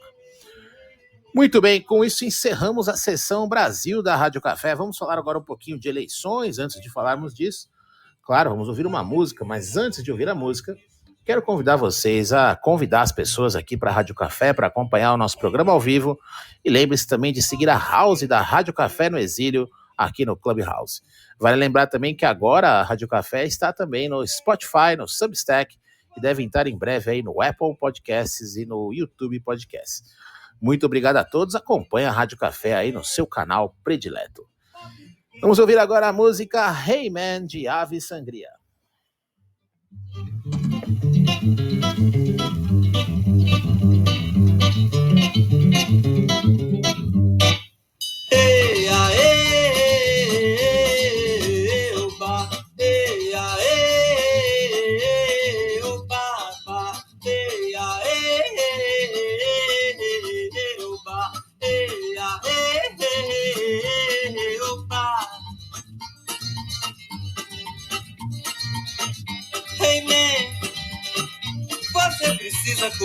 mais riscos do que eu. Ei, Ney, pobre de quem não percebeu. A Justiça Eleitoral de São Paulo, nesta segunda-feira, decidiu que é legítimo associar Guilherme Boulos, candidato à prefeitura pelo PSOL, ao movimento dos trabalhadores sem teto. Boulos, que já liderou o movimento, foi alvo de críticas do deputado estadual Daniel José do Podemos em vídeos que o descreviam como invasor. O juiz Rodrigo Marzola Colombini, na segunda zona eleitoral, indeferiu a ação movida por Boulos contra o parlamentar. Boulos argumentou que as publicações configuravam propaganda negativa e irregular, mas o juiz discordou. Segundo a decisão, as críticas de Daniel José estavam dentro dos limites da liberdade de expressão e não tinham o objetivo de depreciar Boulos, mas sim promover sua própria candidatura a vereador. Aliás, o tribunal revogou uma multa de R$10 mil anteriormente aplicada ao parlamentar. Com essa decisão, reforça a importância do debate livre em uma democracia. No entanto, a associação de Boulos ao MTST levanta questões sobre sua trajetória e o impacto de sua liderança nesses movimentos sociais. É um ponto que, com certeza, ainda trará mais discussões nas próximas semanas aí de campanha. Mas está autorizado a associar o Boulos ao MTST. Vejam vocês.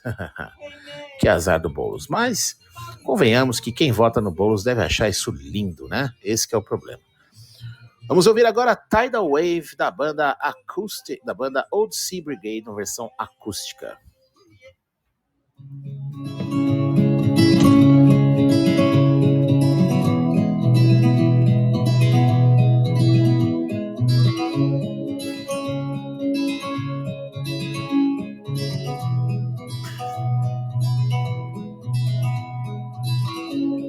It's heavy now. We don't change, come back down. Em uma recente análise feita pelo neurocientista Igor Duarte, divulgada pelo Jornal do Oeste, ele afirmou que o tradicional formato de debate eleitoral na TV, onde os candidatos disputavam quem era o mais intelectual, simplesmente não funciona mais. Segundo Duarte, o que conta atualmente é o candidato falar a linguagem do povo. Ele citou como exemplo o candidato Pablo Marçal, que veio da periferia, sabe se comunicar com esse público. Enquanto outros candidatos focam em aspectos mais formais, como o figurino e a postura, Marçal se destaca por utilizar uma linguagem acessível, algo que, segundo o neurocientista, está contribuindo diretamente para o seu crescimento nas pesquisas. Aqui temos uma mudança de paradigma. O eleitorado, principalmente nas grandes cidades, busca autenticidade. O debate deixa de ser uma batalha de retórica e se transforma em uma competição de proximidade com o povo. Marçal, ao fazer o M durante o embate com Tabata Amaral, demonstrou não apenas uma estratégia calculada, mas uma capacidade de improviso que desestabilizou sua adversária. Será que essa nova dinâmica reflete a queda de uma política elitista e o surgimento de uma política mais popular? Enquanto refletimos sobre essa nova forma de fazer política, vamos ouvir a música Samba Macossa de Chico Sainz e Nação Zumbi.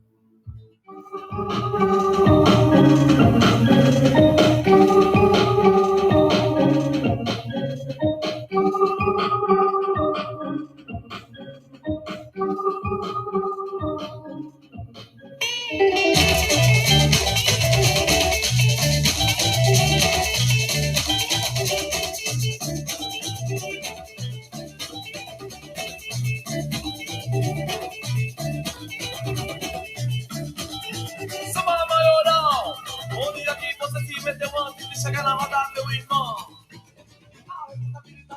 A Justiça Eleitoral manteve a condenação do ex-presidiário Lula e de Guilherme Boulos, candidato à Prefeitura de São Paulo, por propaganda eleitoral antecipada.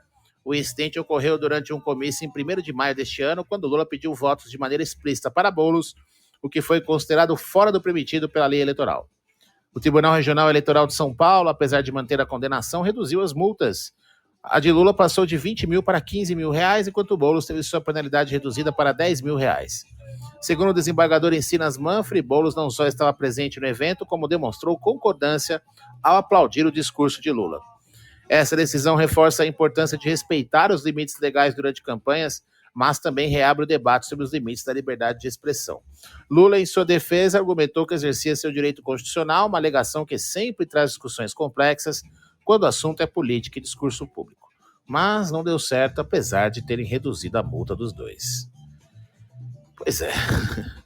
Vamos ouvir agora If I Ain't Got You, de James Bay.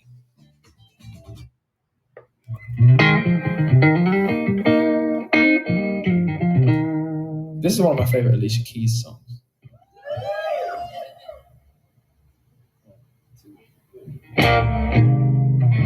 Some people live for the fortune. Some people live just for the fame. Some people live for the power. Some people live just to play the game. And some people think that the physical things define what's within, but been there before. And that life's humble, so full, the superficial. Some people want it all, and I don't want nothing at all. If it ain't you, baby, if I ain't got you, but some people want diamond rings, some just want everything, but everything means nothing if I ain't got you. Pablo Marçal, candidato do PRTB à Prefeitura de São Paulo, mandou um recado direto para o governador Tarcísio de Freitas, alertando que os ataques feitos durante a campanha de Ricardo Nunes podem manchar sua carreira política. Tarcísio, que apoia a reeleição de Nunes, afirmou recentemente que Marçal seria a porta de entrada para Boulos, posicionando-se contra o candidato. Marçal não deixou barato e durante uma sabatina criticou a postura do governador, lembrando que ele, Tarcísio, foi catapultado para a política pela popularidade de Jair Bolsonaro. Marçal alertou que essa atitude pode prejudicar o governador nas eleições de 2026, caso ele continue a atacá-lo. Estamos vendo aqui um confronto de forças dentro do mesmo campo político, em teoria, com Marçal tentando se firmar como o verdadeiro representante do conservadorismo e da direita em São Paulo, enquanto Tarcísio, aliado de Nunes, apoiado por Bolsonaro, tenta conter o avanço do agora ex-coach. Essa troca de farpas revela uma divisão entre os eleitores da direita e pode influenciar o resultado aí das eleições municipais. Bom, esse embate segue bastante quente, a gente vai ver mais uma declaração do Tarcísio sobre o Marçal, que já vem pegando pesado aí contra o Marçal. Vamos ver a próxima notícia, antes dela, vamos ouvir o Mistério do Samba de Mundo Livre S.A.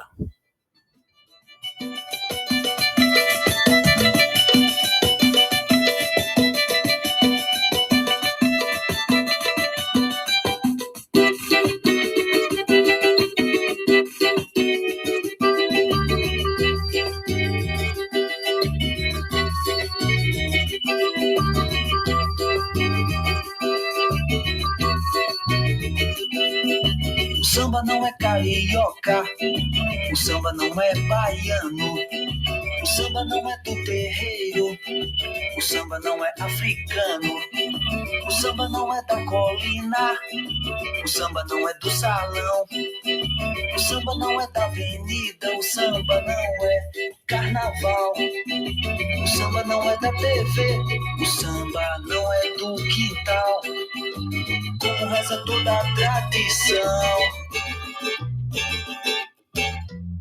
É tudo uma grande invenção. Bom, a disputa pela Prefeitura de São Paulo segue acirrada e agora o governador Tarcísio de Freitas intensificou sua participação na campanha de Ricardo Nunes. Em um novo vídeo veiculado pela campanha de Nunes, o governador Tarcísio de Freitas reafirmou seu apoio ao atual prefeito e subiu o tom contra Pablo Marçal, candidato do PRTB à Prefeitura de São Paulo. Tarcísio declarou que Marçal seria a porta de entrada para Guilherme Boulos, caso ambos se enfrentem em um eventual segundo turno, onde, segundo pesquisas, Boulos teria vantagem contra Marçal. Essa postura de Tarcísio contraria o conselho de Jair Bolsonaro, que sugeriu ao governador manter-se distante da campanha de Nunes para evitar desgaste político. Essa afirmação, inclusive, hoje teria sido negada por Bolsonaro a interlocutores, mas não temos nada aqui muito preciso sobre o tema. Mesmo assim, Tarcísio seguiu firme em seu apoio, que gerou uma onda de críticas nas redes sociais, especialmente de apoiadores de Marçal. Comentários como faz o M, Tarcísio, você vai se queimar sozinho em 2026, mostram a pressão que o governador vem enfrentando. A aliança de Tarcísio com Nunes parece uma jogada arriscada, especialmente com a ascensão de Marçal nas pesquisas. Ao associar Marçal a Boulos, Tarcísio tenta posicionar Nunes como a única barreira contra a esquerda, mas essa estratégia pode acabar polarizando ainda mais a eleição e afastando eleitores que preferem um caminho mais independente do atual prefeito. Pois é, essas notícias são bastante tensas aí, vamos ver aí o que vai acontecer com esse apoio de Tarcísio e se ele vai conseguir transferir votos a Nunes, lembrando que Tarcísio tem uma variação muito alta e a gente não sabe se esse apoio pode, na verdade, se voltar contra o próprio Tarcísio, gerando uma aprovação até menor se o Nunes começar a ser muito rejeitado. A verdade é que hoje Boulos e Marçal estão empatados em rejeição, né? O que torna a eleição um pouco complicada no caso do segundo turno entre os dois. Vamos ouvir agora a música Crazy de Seal.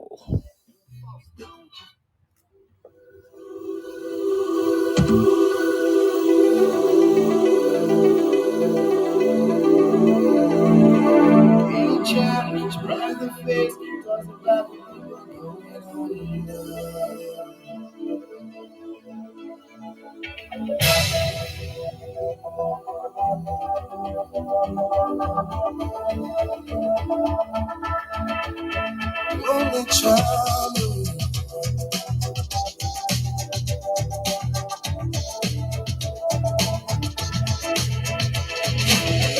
A man decides after 70 years that what he goes there for is to unlock the door.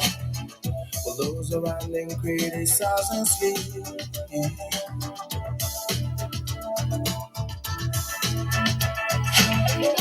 Through a fractal on a breaking wall, I see you, my friend, and touch your face again. Miracles will happen as we dream.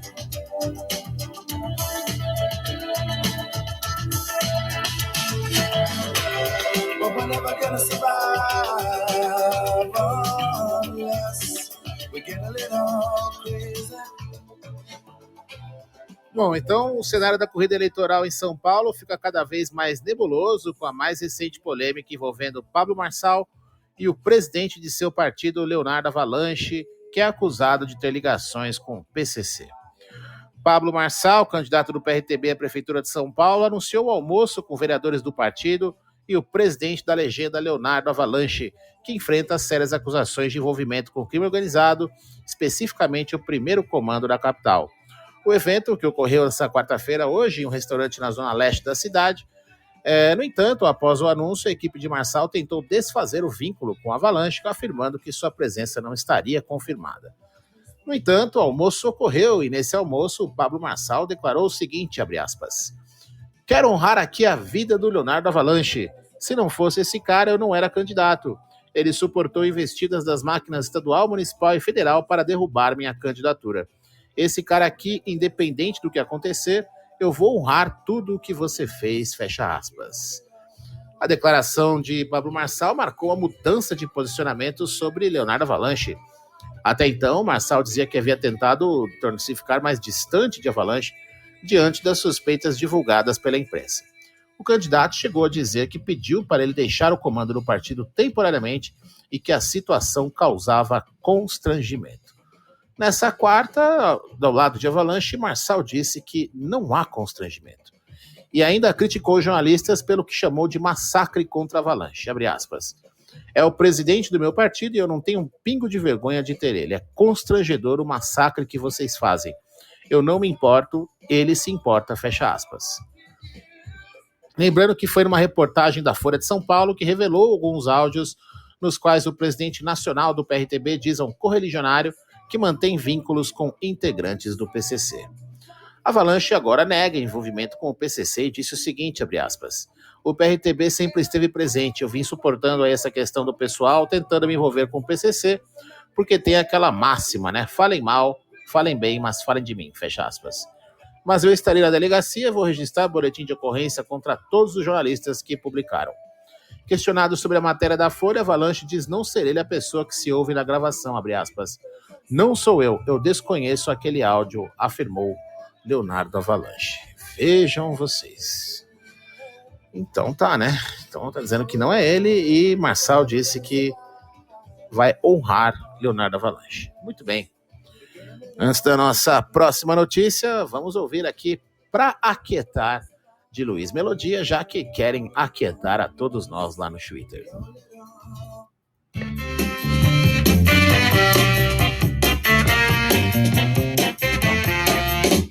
O sol vermelho é o clarão do dia da ilha longa de Paquetá. Domingo santo ou qualquer dia, Paquetá, Paquetá. Os novos velhos tempos de férias, cinema, atração que sumiu, machismo, elegância paterna, Paquetá, Paquetá. Agora temos mais declarações polêmicas de Pablo Marçal, dessa vez sobre Bolsonaro, Alexandre de Moraes e até sobre 2026. Em meia corrida pela Prefeitura de São Paulo, Pablo Marçal voltou a causar alvoroço por suas declarações. Nessa terça-feira, ele afirmou que o ex-presidente Jair Bolsonaro pode arrumar cadeia se atacar o ministro Alexandre de Moraes do STF no próximo ato de 7 de setembro.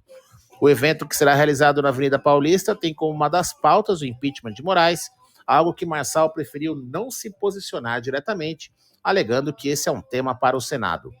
Marçal foi enfático ao dizer que Bolsonaro corre o risco de ser preso caso continue com ataques ao ministro, relembrando eventos passados, como em 7 de setembro de 2021, quando Bolsonaro chamou Moraes de canalha. Na ocasião, o ex-presidente recuou após as críticas. Essa tensão entre os poderes permanece viva e Marçal parece estar tentando se posicionar como uma alternativa no campo da direita, mas com cautela sobre esses temas. Além disso, Marçal fez outra declaração polêmica ao afirmar que só se candidatará à presidência em 2026 se Lula estiver morto. Ele reconheceu que será muito difícil derrotar o petista em 2026, mas afirmou que Tarcísio de Freitas, o atual governador de São Paulo, não dá conta de competir com ele em um cenário sem Lula. Marçal deixou claro que vê a possibilidade de disputar a presidência, mas condiciona sua candidatura à ausência de Lula no pleito. Vejam vocês. Bom, Marçal vem jogando aí um xadrez arriscado. Ele critica Bolsonaro, mas sem se afastar totalmente das pessoas que votam no Bolsonaro. E, ao mesmo tempo, tenta se destacar como um possível nome para 2026. Suas falas sobre Alexandre de Moraes e o cenário eleitoral futuro mostram um cálculo político que busca capitalizar tanto a ala mais extrema da direita, digamos assim, quanto os conservadores tradicionais insatisfeitos com a atual liderança. Será que é isso mesmo? Não sabemos, né, o que vai acontecer aqui com a eleição de São Paulo, mas Marçal vem dando sinais de que pensa sim em se candidatar a presidente, inclusive competindo com Tarcísio de Freitas. Vejam vocês. Vamos ouvir agora a música Run, de Lighthouse Family.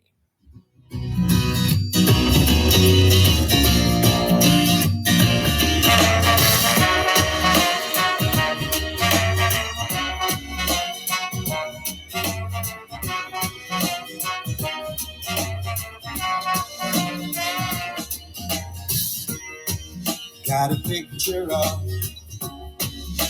a glorious day, a sunny afternoon, somewhere with a view. And I don't care what it's all about, as long as I'm with you. And I wanna. Pablo Marçal respondeu hoje ao vídeo de campanha de Ricardo Nunes, em que o governador Tarcísio de Freitas o descreveu como porta de entrada para Guilherme Boulos. Marçal não perdeu tempo e retrucou, postando uma versão editada do vídeo, chamando de manual prático de como acabar com a própria carreira política. Na publicação, Marçal fez duras críticas a Tarcísio, dizendo que o governador estaria defendendo comunistas e atacando um conservador que antes o havia apoiado. Ele pediu ainda que seus seguidores deixassem um recado para Tarcísio nas redes sociais. Marçal se mostrou frustrado com o que considera uma mudança de postura do governador, que agora aposta no apoio a Nunes para evitar uma possível vitória de Boulos. O embate entre Marçal e Tarcísio não para por aí. Durante sabatina realizada nesta quarta-feira, Marçal afirmou que a decisão do governador de mencioná-lo na propaganda de Nunes foi errada e que isso pode manchar sua carreira política. Enquanto isso, Tarcísio avalia que a eleição de Marçal seria um desastre para São Paulo, apostando que o influenciador perderia para Boulos no eventual segundo turno. Esse conflito interno no campo da direita mostra o quanto as alianças estão fragmentadas. Marçal se posiciona como um candidato da direita que tenta manter sua independência, enquanto Tarcísio busca evitar o avanço da esquerda apoiando Nunes, mesmo sob críticas pesadas de uma parte significativa da base bolsonarista. No entanto, essa estratégia de Tarcísio pode ter repercussões em sua própria trajetória, especialmente com as críticas que vem recebendo nas redes sociais. E aí, será que Tarcísio vai recuar depois de receber um feedback negativo nas redes sociais? Não sabemos o que vai acontecer, mas a batalha agora parece estar subindo de nível e Marçal parece não estar mais disputando apenas com Boulos e Nunes, mas também com Tarcísio, já pensando na presidência em 2026. Será que é isso mesmo, pessoal? Parece que sim. Muito bem, pessoal, vamos encerrar aqui a sessão de eleições da Rádio Café, vamos entrar na sessão Mundo. Tem várias notícias muito interessantes aqui, começando com a notícia da Venezuela. Mas, como vocês sabem, a Rádio Café tem notícias tristes e músicas felizes. Vamos ouvir Vestir Azul, de Wilson Simonal.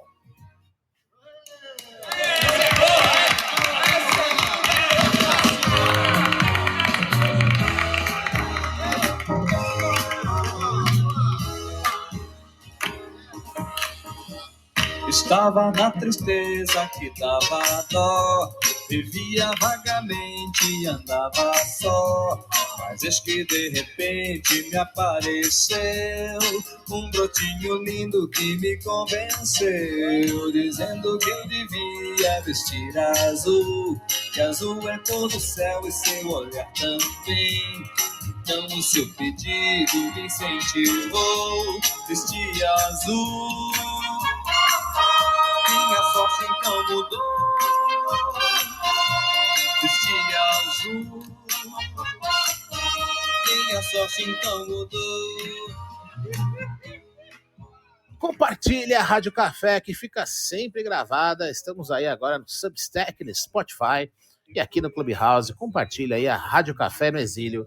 Esse é o nosso programa número 156 da Rádio Café. Para quem não acompanha, já são 156 encontros aqui com vocês. Vejo aqui na audiência muitas pessoas que estão sempre acompanhando, mesmo lá no Twitter. Estamos aqui em exílio, pessoal. Vamos lá ouvir mais uma notícia para despertar. E a nossa primeira notícia internacional é a seguinte: o ditador venezuelano Nicolás Maduro declarou ontem que só entregará o poder a um sucessor chavista. Em um encontro com militantes do movimento bolivariano, Maduro deixou claro que a continuidade do regime ditatorial que ele lidera está garantida dentro do mesmo bloco político. A afirmação veio logo após a justiça venezuelana emitir o mandado de prisão contra Edmundo Gonzalez, o opositor que disputou as eleições presidenciais contra Maduro. Além disso, em um movimento bizarro, Maduro anunciou a antecipação do Natal de 25 de dezembro para 1º de outubro, numa tentativa, quem sabe, de desviar a atenção das crescentes tensões do país. As eleições, aliás, foram fortemente questionadas, com a oposição afirmando que a contagem paralela mostrava uma vitória esmagadora de Gonzalez. Os protestos têm sido intensos desde julho. 27 mortes e mais de 2.400 prisões foram registradas nas manifestações que explodiram em Caracas e nas principais cidades da Venezuela. A repressão continua, com o governo culpando a oposição pelas mortes e a oposição acusando o governo de orquestrar essa violência para se manter no poder. Agora vale a reflexão. Maduro diz que entrega o poder apenas a outro chavista. Isso não soa familiar? Para quem conhece um pouco de história, essa fala não é nada nova. Ditadores em fim de mandato costumam usar essas táticas para manter o poder. A verdade é que o povo venezuelano está pagando o preço de uma ditadura que já dura décadas. É muito triste, né? E é triste ver o Brasil seguindo o mesmo caminho, passo a passos mais lentos, mas numa mesma direção. Vamos ouvir agora Natural Blues, de Moby. Oh, Lord, my trouble so hard. Don't nobody know my trouble but God. Don't nobody know my trouble but God. Oh, Lord, my trouble so hard. Ooh, Lord, my trouble so hard. Don't nobody know my trouble but God. Don't nobody know my trouble but God. Ooh, Lord, trouble so hard. Ooh, Lord, trouble so hard. Don't nobody know my trouble but God. Don't nobody know my trouble but God. A organização Conectas, baseada na Colômbia e liderada por Carlos Huertas, desenvolveu um projeto chamado Operação Retweet, onde 2 âncoras de notícias virtuais, El Pana e La Chama, criados com inteligência artificial, assumem o papel de informar os cidadãos venezuelanos. Essa é uma estratégia inovadora que está usando tecnologia para driblar a censura e a repressão na Venezuela. Esses apresentadores não são reais, mas suas aparências e vozes são tão convincentes que parecem âncoras humanos. Eles foram criados justamente para contornar a repressão do regime de Nicolás Maduro, que tem silenciado a imprensa e até prendido jornalistas. Desde junho, ao menos 10 jornalistas foram presos no país e 8 ainda estão detidos sob acusações de terrorismo, de acordo com a organização Repórteres Sem Fronteiras. A Operação Retweet foi nomeada em homenagem à ação de compartilhamentos do Twitter, plataforma que ainda serve como um dos poucos meios de expressão para muitos venezuelanos, apesar das tentativas do governo de controlar a narrativa. A oposição e grupos de direitos humanos denunciam que a prisão de jornalistas e manifestantes é uma tentativa clara de controlar a tensão eleitoral no país. A introdução de El Pana e La Chama não só protege jornalistas que enfrentam altos riscos, como também serve como um símbolo de resistência contra a censura e o autoritarismo. É mais uma prova de que a tecnologia pode ser uma aliada poderosa na luta pela liberdade de expressão. Bom, fiquem ligados aí que pode ser que esse seja o futuro de Distopio se as coisas continuarem como estão. Vamos ouvir agora Folhas Secas de Beth Carvalho.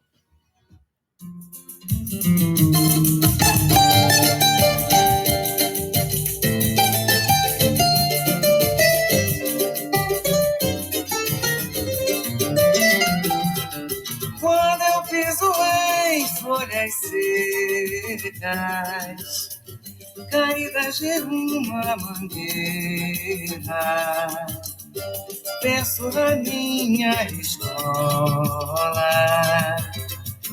e nos poetas da minha estação. Primeira não sei quantas vezes. O empresário Elon Musk, dono do Twitter, chamou o ministro do STF, Alexandre de Moraes, de canalha nesta quarta-feira, 4 de setembro. A declaração de Musk foi feita após o compartilhamento de uma reportagem do Poder 360 que detalhou ações de Moraes contra a rede social. O conflito entre Musk e Moraes se intensificou após o STF ordenar o bloqueio do X no Brasil no último dia 31 de agosto. A suspensão ocorreu depois de Musk descumprir uma ordem judicial que exigia a nomeação de um representante legal da plataforma no país.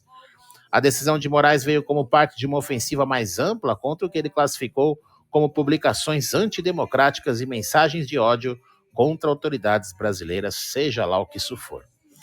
Musk, por sua vez, não poupou palavras e utilizou a rede social para criticar duramente o ministro, chamando-o de canalha.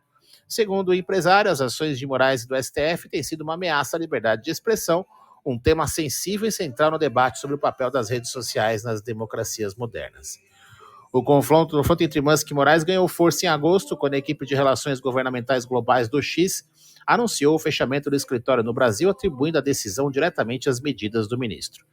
Desde então, o STF endureceu as ações contra a plataforma, resultando em multas pesadas e, finalmente, na suspensão completa do X em solo brasileiro.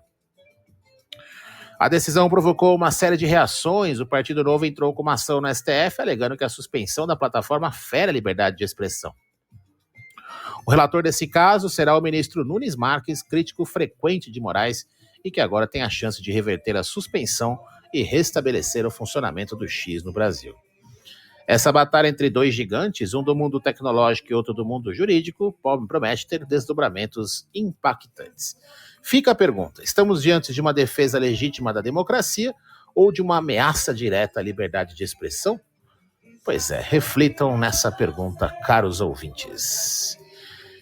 O que a gente pode dizer é que Me parece um erro essas decisões do Alexandre de Moraes, na minha humilde opinião. Por isso, vamos ouvir It's a Mistake, de Men at Work.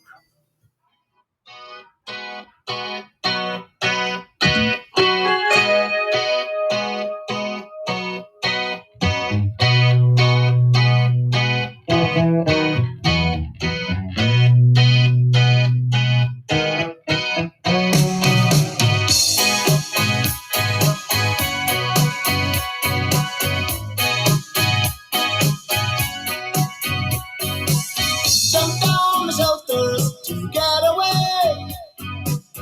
The boys are cocking up their guns. Tell us, General, is it party time? If it is, can we all come? Don't think that we don't know. Don't think that we're not trying. Don't think we move too slow. It's no use after crying, saying it's a mistake. It's a mistake. It's a mistake. Vamos para a Europa, onde a ativista sueca Greta Thunberg foi detida mais uma vez, dessa vez na Dinamarca, durante um protesto contra a guerra na faixa de Gaza. Ela é presa em vários lugares e sempre é solta, né? Que curioso. O episódio ocorreu nesta quarta-feira, 4 de setembro, na Universidade de Copenhague, onde Thunberg e um grupo de manifestantes bloquearam a entrada de um edifício como parte de uma manifestação organizada por um grupo estudantil chamado Estudantes contra a Ocupação. Ao todo, 6 pessoas foram presas pela polícia dinamarquesa, incluindo, segundo relatos de ativistas, Greta Thunberg. Embora a polícia não tenha confirmado oficialmente as identidades dos detidos, imagens publicadas pelo jornal Extra Bladet mostram a ativista sendo levada em uma van policial aparentemente algemada. Essa não é a primeira vez que Greta Thunberg se encontra em conflito com as autoridades. Em junho deste ano, ela foi presa em Helsinki, na Finlândia, durante um protesto climático organizado pela filial local do movimento Extinction Rebellion. Naquela ocasião, Greta desafiou uma ordem policial para dispersar a manifestação, o que levou à sua detenção juntamente com centenas de outros manifestantes num ônibus. Greta, conhecida por seu ativismo climático, tem expandido seu campo de atuação para outras questões globais, como o conflito na faixa de Gaza.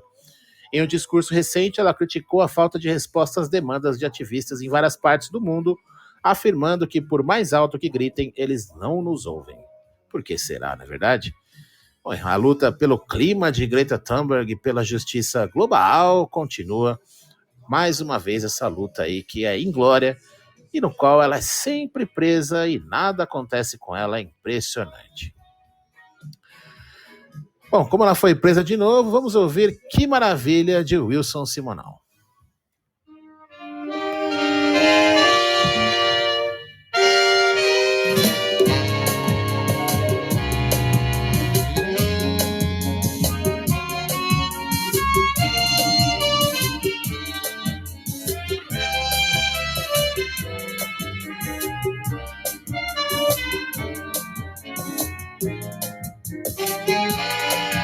Lá fora está chovendo, mas assim mesmo eu vou correndo só pra ver o meu amor. Ela vem toda de branco, toda molhada e despenteada. Que maravilha, que coisa linda que é o meu amor.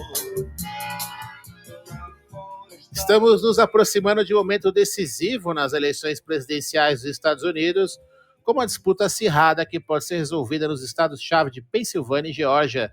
Segundo uma pesquisa da CNN-SSRS, divulgada nesta quarta-feira, o ex-presidente Donald Trump e a vice-presidente Kamala Harris estão praticamente empatados nesses dois estados cruciais, com 47% de apoio cada um na Pensilvânia, e Harris levemente à frente na Geórgia, com 48% contra 47% de Trump.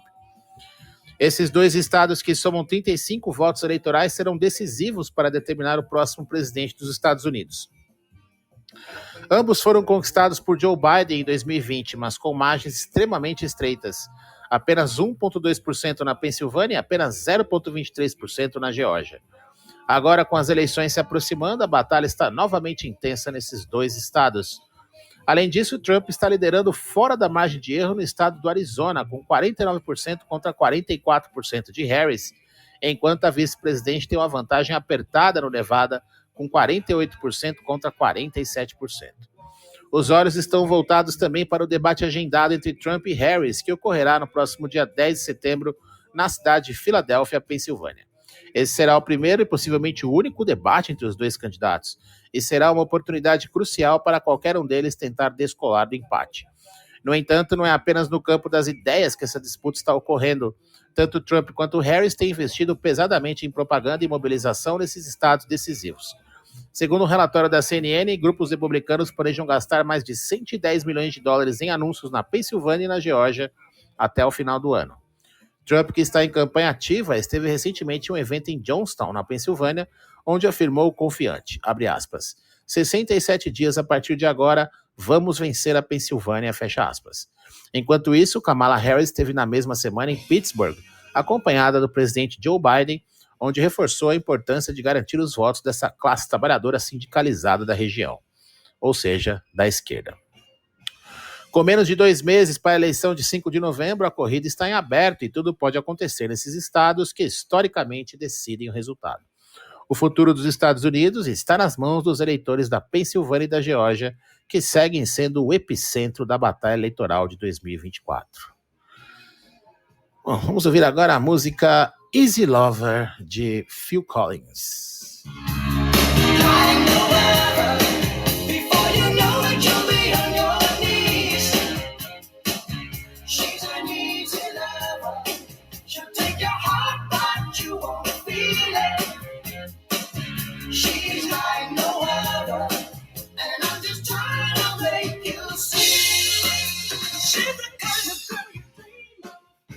Mais uma tragédia atinge os Estados Unidos. O tiroteio em uma escola de ensino médio no estado da Geórgia, justamente um dos estados pêndulo das eleições americanas, deixou até o momento 2 pessoas mortas e 4 feridas. O ataque ocorreu nesta quarta-feira, 4 de setembro, na Appalachian High School, localizada na comunidade de Winder, a cerca de 1 hora de Atlanta. A polícia já prendeu um suspeito e os estudantes estão sendo devolvidos aí aos seus pais. De acordo com o New York Post, o tiroteio ocorreu por volta das 10h30 da manhã, mobilizando diversas ambulâncias e uma grande força policial. Vídeos gravados no local mostram pelo menos 5 ambulâncias e um helicóptero médico transportando um dos feridos. Os outros pacientes estão sendo tratados em hospitais da região.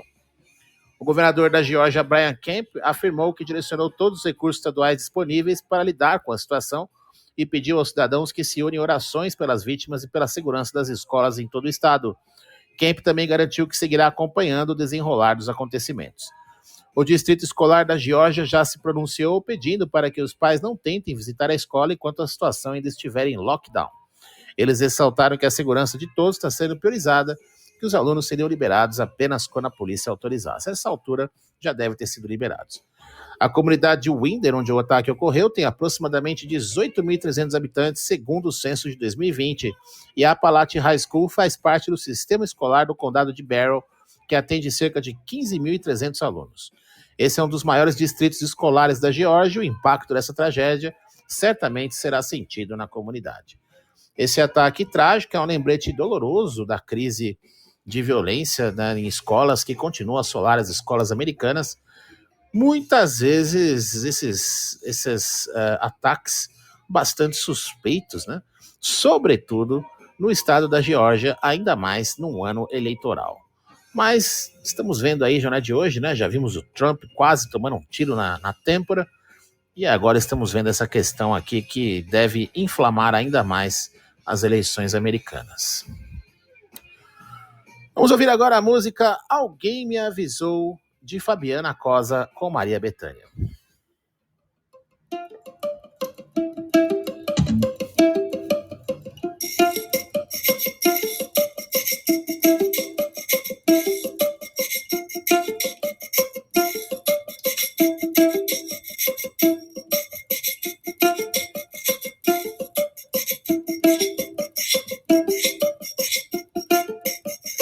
Foram me chamar, eu estou aqui, o que é que há?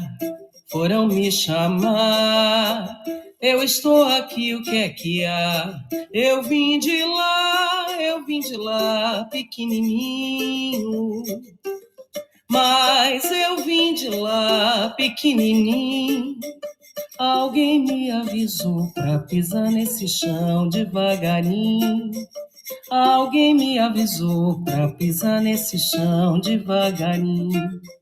Sempre fui obediente. Bom, e quem está avisando aqui é o Elon Musk e a SpaceX, já que a gigante de tecnologia SpaceX, de propriedade do bilionário Elon Musk, decidiu retirar seus funcionários, não só da Elon Musk, né? A SpaceX também é uma parte do Google e outra parte aí de outros investidores, como Peter Thiel, decidiu retirar seus funcionários do Brasil e recomendou que seus colaboradores evitem viajar ao país, seja a trabalho ou a lazer. A decisão foi comunicada pela presidente da empresa, Gwynne Shotwell, em um e-mail interno enviado na última semana, alertando sobre os riscos decorrentes da disputa entre Musk e o ministro do Supremo Tribunal Federal, Alexandre de Moraes. A situação começou a se agravar, como a gente já sabe, logo depois que o Twitter foi suspenso, na última sexta-feira, 30 de agosto, como parte de uma série de medidas para forçar a rede social a cumprir determinações judiciais. Além disso, Moraes também ordenou o congelamento das contas da Starlink, subsidiária da SpaceX, como forma de pressionar pelo pagamento de multas impostas ao X. O impacto dessas medidas levou a SpaceX a tomar decisões drásticas. Segundo o The Wall Street Journal, a retirada dos funcionários e o desencorajamento de viagens foram ações preventivas, especialmente após o congelamento das contas da Starlink no país. A presidente Shotwell deixou claro que a empresa considera o ambiente no Brasil como hostil e potencialmente perigoso para seus colaboradores. Além disso, a situação gerou apreensão entre investidores internacionais. O bilionário Bill Ackman, da gestora Pershing Square, criticou duramente a suspensão do X no Brasil, classificando-a como ilegal. Ackman foi ainda mais longe, comparando o Brasil à China, que já adotou medidas semelhantes, levando à fuga de capital e ao colapso de avaliações econômicas.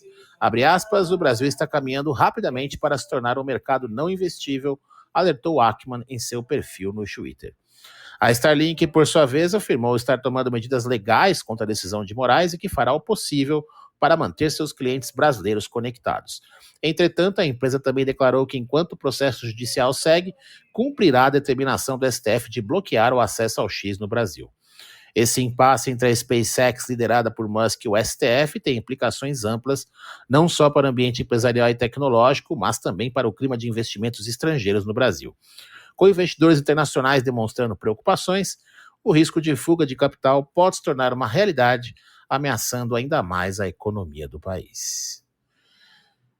Bom, antes da nossa próxima notícia aqui, que certamente é um pouco mais leve diante de todas essas notícias que a gente está contando para vocês, vamos ouvir Overkill de Man at Work.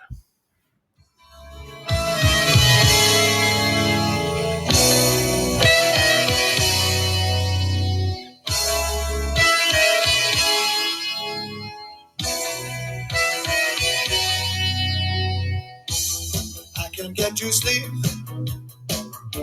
I think about the implications of diving in too deep, and possibly the complications, especially at night.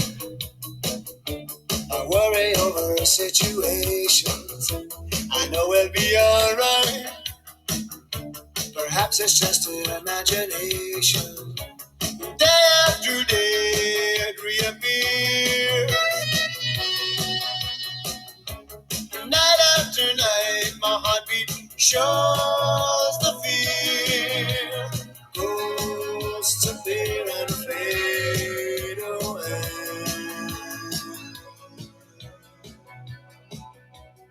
Hoje o Papa Francisco causou polêmica ao criticar casais que optam por ter animais de estimação ao invés de filhos. Em um discurso feito durante sua visita à Indonésia, o pontífice afirmou que essa escolha não é certa. Ele elogiou o exemplo do povo indonésio, destacando que muitas famílias têm 3, 4 ou 5 filhos, enquanto em outras partes do mundo as pessoas estão optando por criar gatinhos e cachorrinhos, em vez de expandir suas famílias com filhos. Essas declarações vêm em um contexto mais amplo de críticas que o Papa tem feito à sociedade moderna, onde ele acredita que o desejo por filhos tem sido substituído por animais de estimação, o que, em suas palavras, não pode dar certo. Francisco frequentemente destaca a importância da família tradicional e vê a queda nas taxas de natalidade como um dos grandes desafios dos nossos tempos. Além das críticas sobre a escolha dos casais, Papa também enfatizou a importância do diálogo interreligioso como uma ferramenta fundamental para combater o extremismo e a intolerância. Durante sua visita à Indonésia, Francisco se reuniu com representantes das 6 religiões reconhecidas oficialmente no país e reforçou o desejo da Igreja Católica de intensificar esse diálogo, destacando que ele pode ajudar a eliminar preconceitos e fomentar um ambiente de respeito e confiança mútuos. O Papa Francisco está em uma jornada significativa, visitando 4 países da região. Sua viagem, originalmente planejada para 2020, foi adiada devido à pandemia de Covid-19 e agora ele completará 32 mil quilômetros, o trajeto mais longo desde o início de seu pontificado em 2013. Ele é o 3º Papa a visitar a Indonésia, o país com maior população muçulmana do mundo. Após sua passagem pela Indonésia, o Papa seguirá para Papua Nova Guiné, Timor-Leste, e encerrará sua visita em Singapura no dia 13 de setembro. Apesar dos desafios físicos que enfrenta devido a problemas de saúde nos últimos anos, o Papa segue com força em sua 45ª viagem internacional, reafirmando seu compromisso com o diálogo e a unidade global. Interessantíssima essa notícia do Papa aqui, que ele está indo diretamente contra o despovoamento, um dos itens ocultos da Agenda 2030. Vejam vocês. Muito bem, caros ouvintes, muito obrigado pela participação de vocês online aqui ouvindo a Rádio Café. Estamos encerrando mais um programa de hoje, o nosso programa número 156. Quero agradecer bastante a presença de todos vocês por aqui e pedir para vocês compartilharem a house da Rádio Café no Exílio, aqui no Clubhouse, para o pessoal poder acompanhar. Agora a gente está gravando o programa e também colocando esse programa online lá no Spotify e também no Substack. Acompanhe a Rádio Café e sempre fique ligado com as notícias, pois a Rádio Café é o seu espaço para despertar. Muito obrigado a todos e, como sempre, vamos encerrar o nosso programa de hoje com uma música que nos leva à reflexão. E como querem nos calar, vamos ouvir a música Silêncio, de Obirim Trio.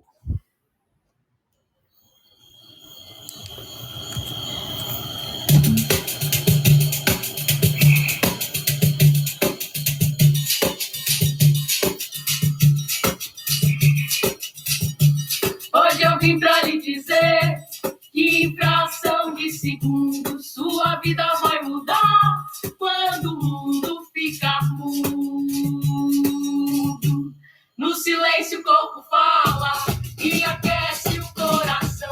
Fica mais fácil sentir o sentido da imensidão.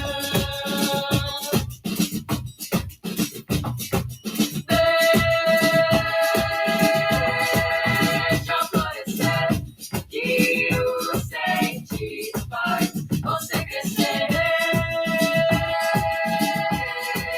Deixa florescer que o sentir faz você crescer. Hoje eu vim pra lhe dizer que em fração de segundos sua vida vai mudar quando o mundo ficar mudo. No silêncio o corpo fala e aquece o coração. Fica mais fácil sentir o sentido da imensidão. Deixa florescer que o sentir faz você crescer. Deixa florescer que o sentir faz você crescer. Que o sentir faz você crescer.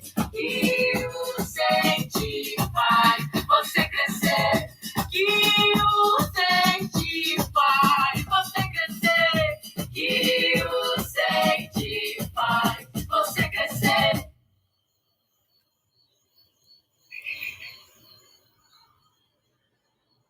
Muito obrigado a todos por mais uma Rádio Café. Vocês aí que ouviram, agradeço a todos vocês. Fiquem ligados, voltamos amanhã com mais uma Rádio Café. Muito obrigado a todos e até lá.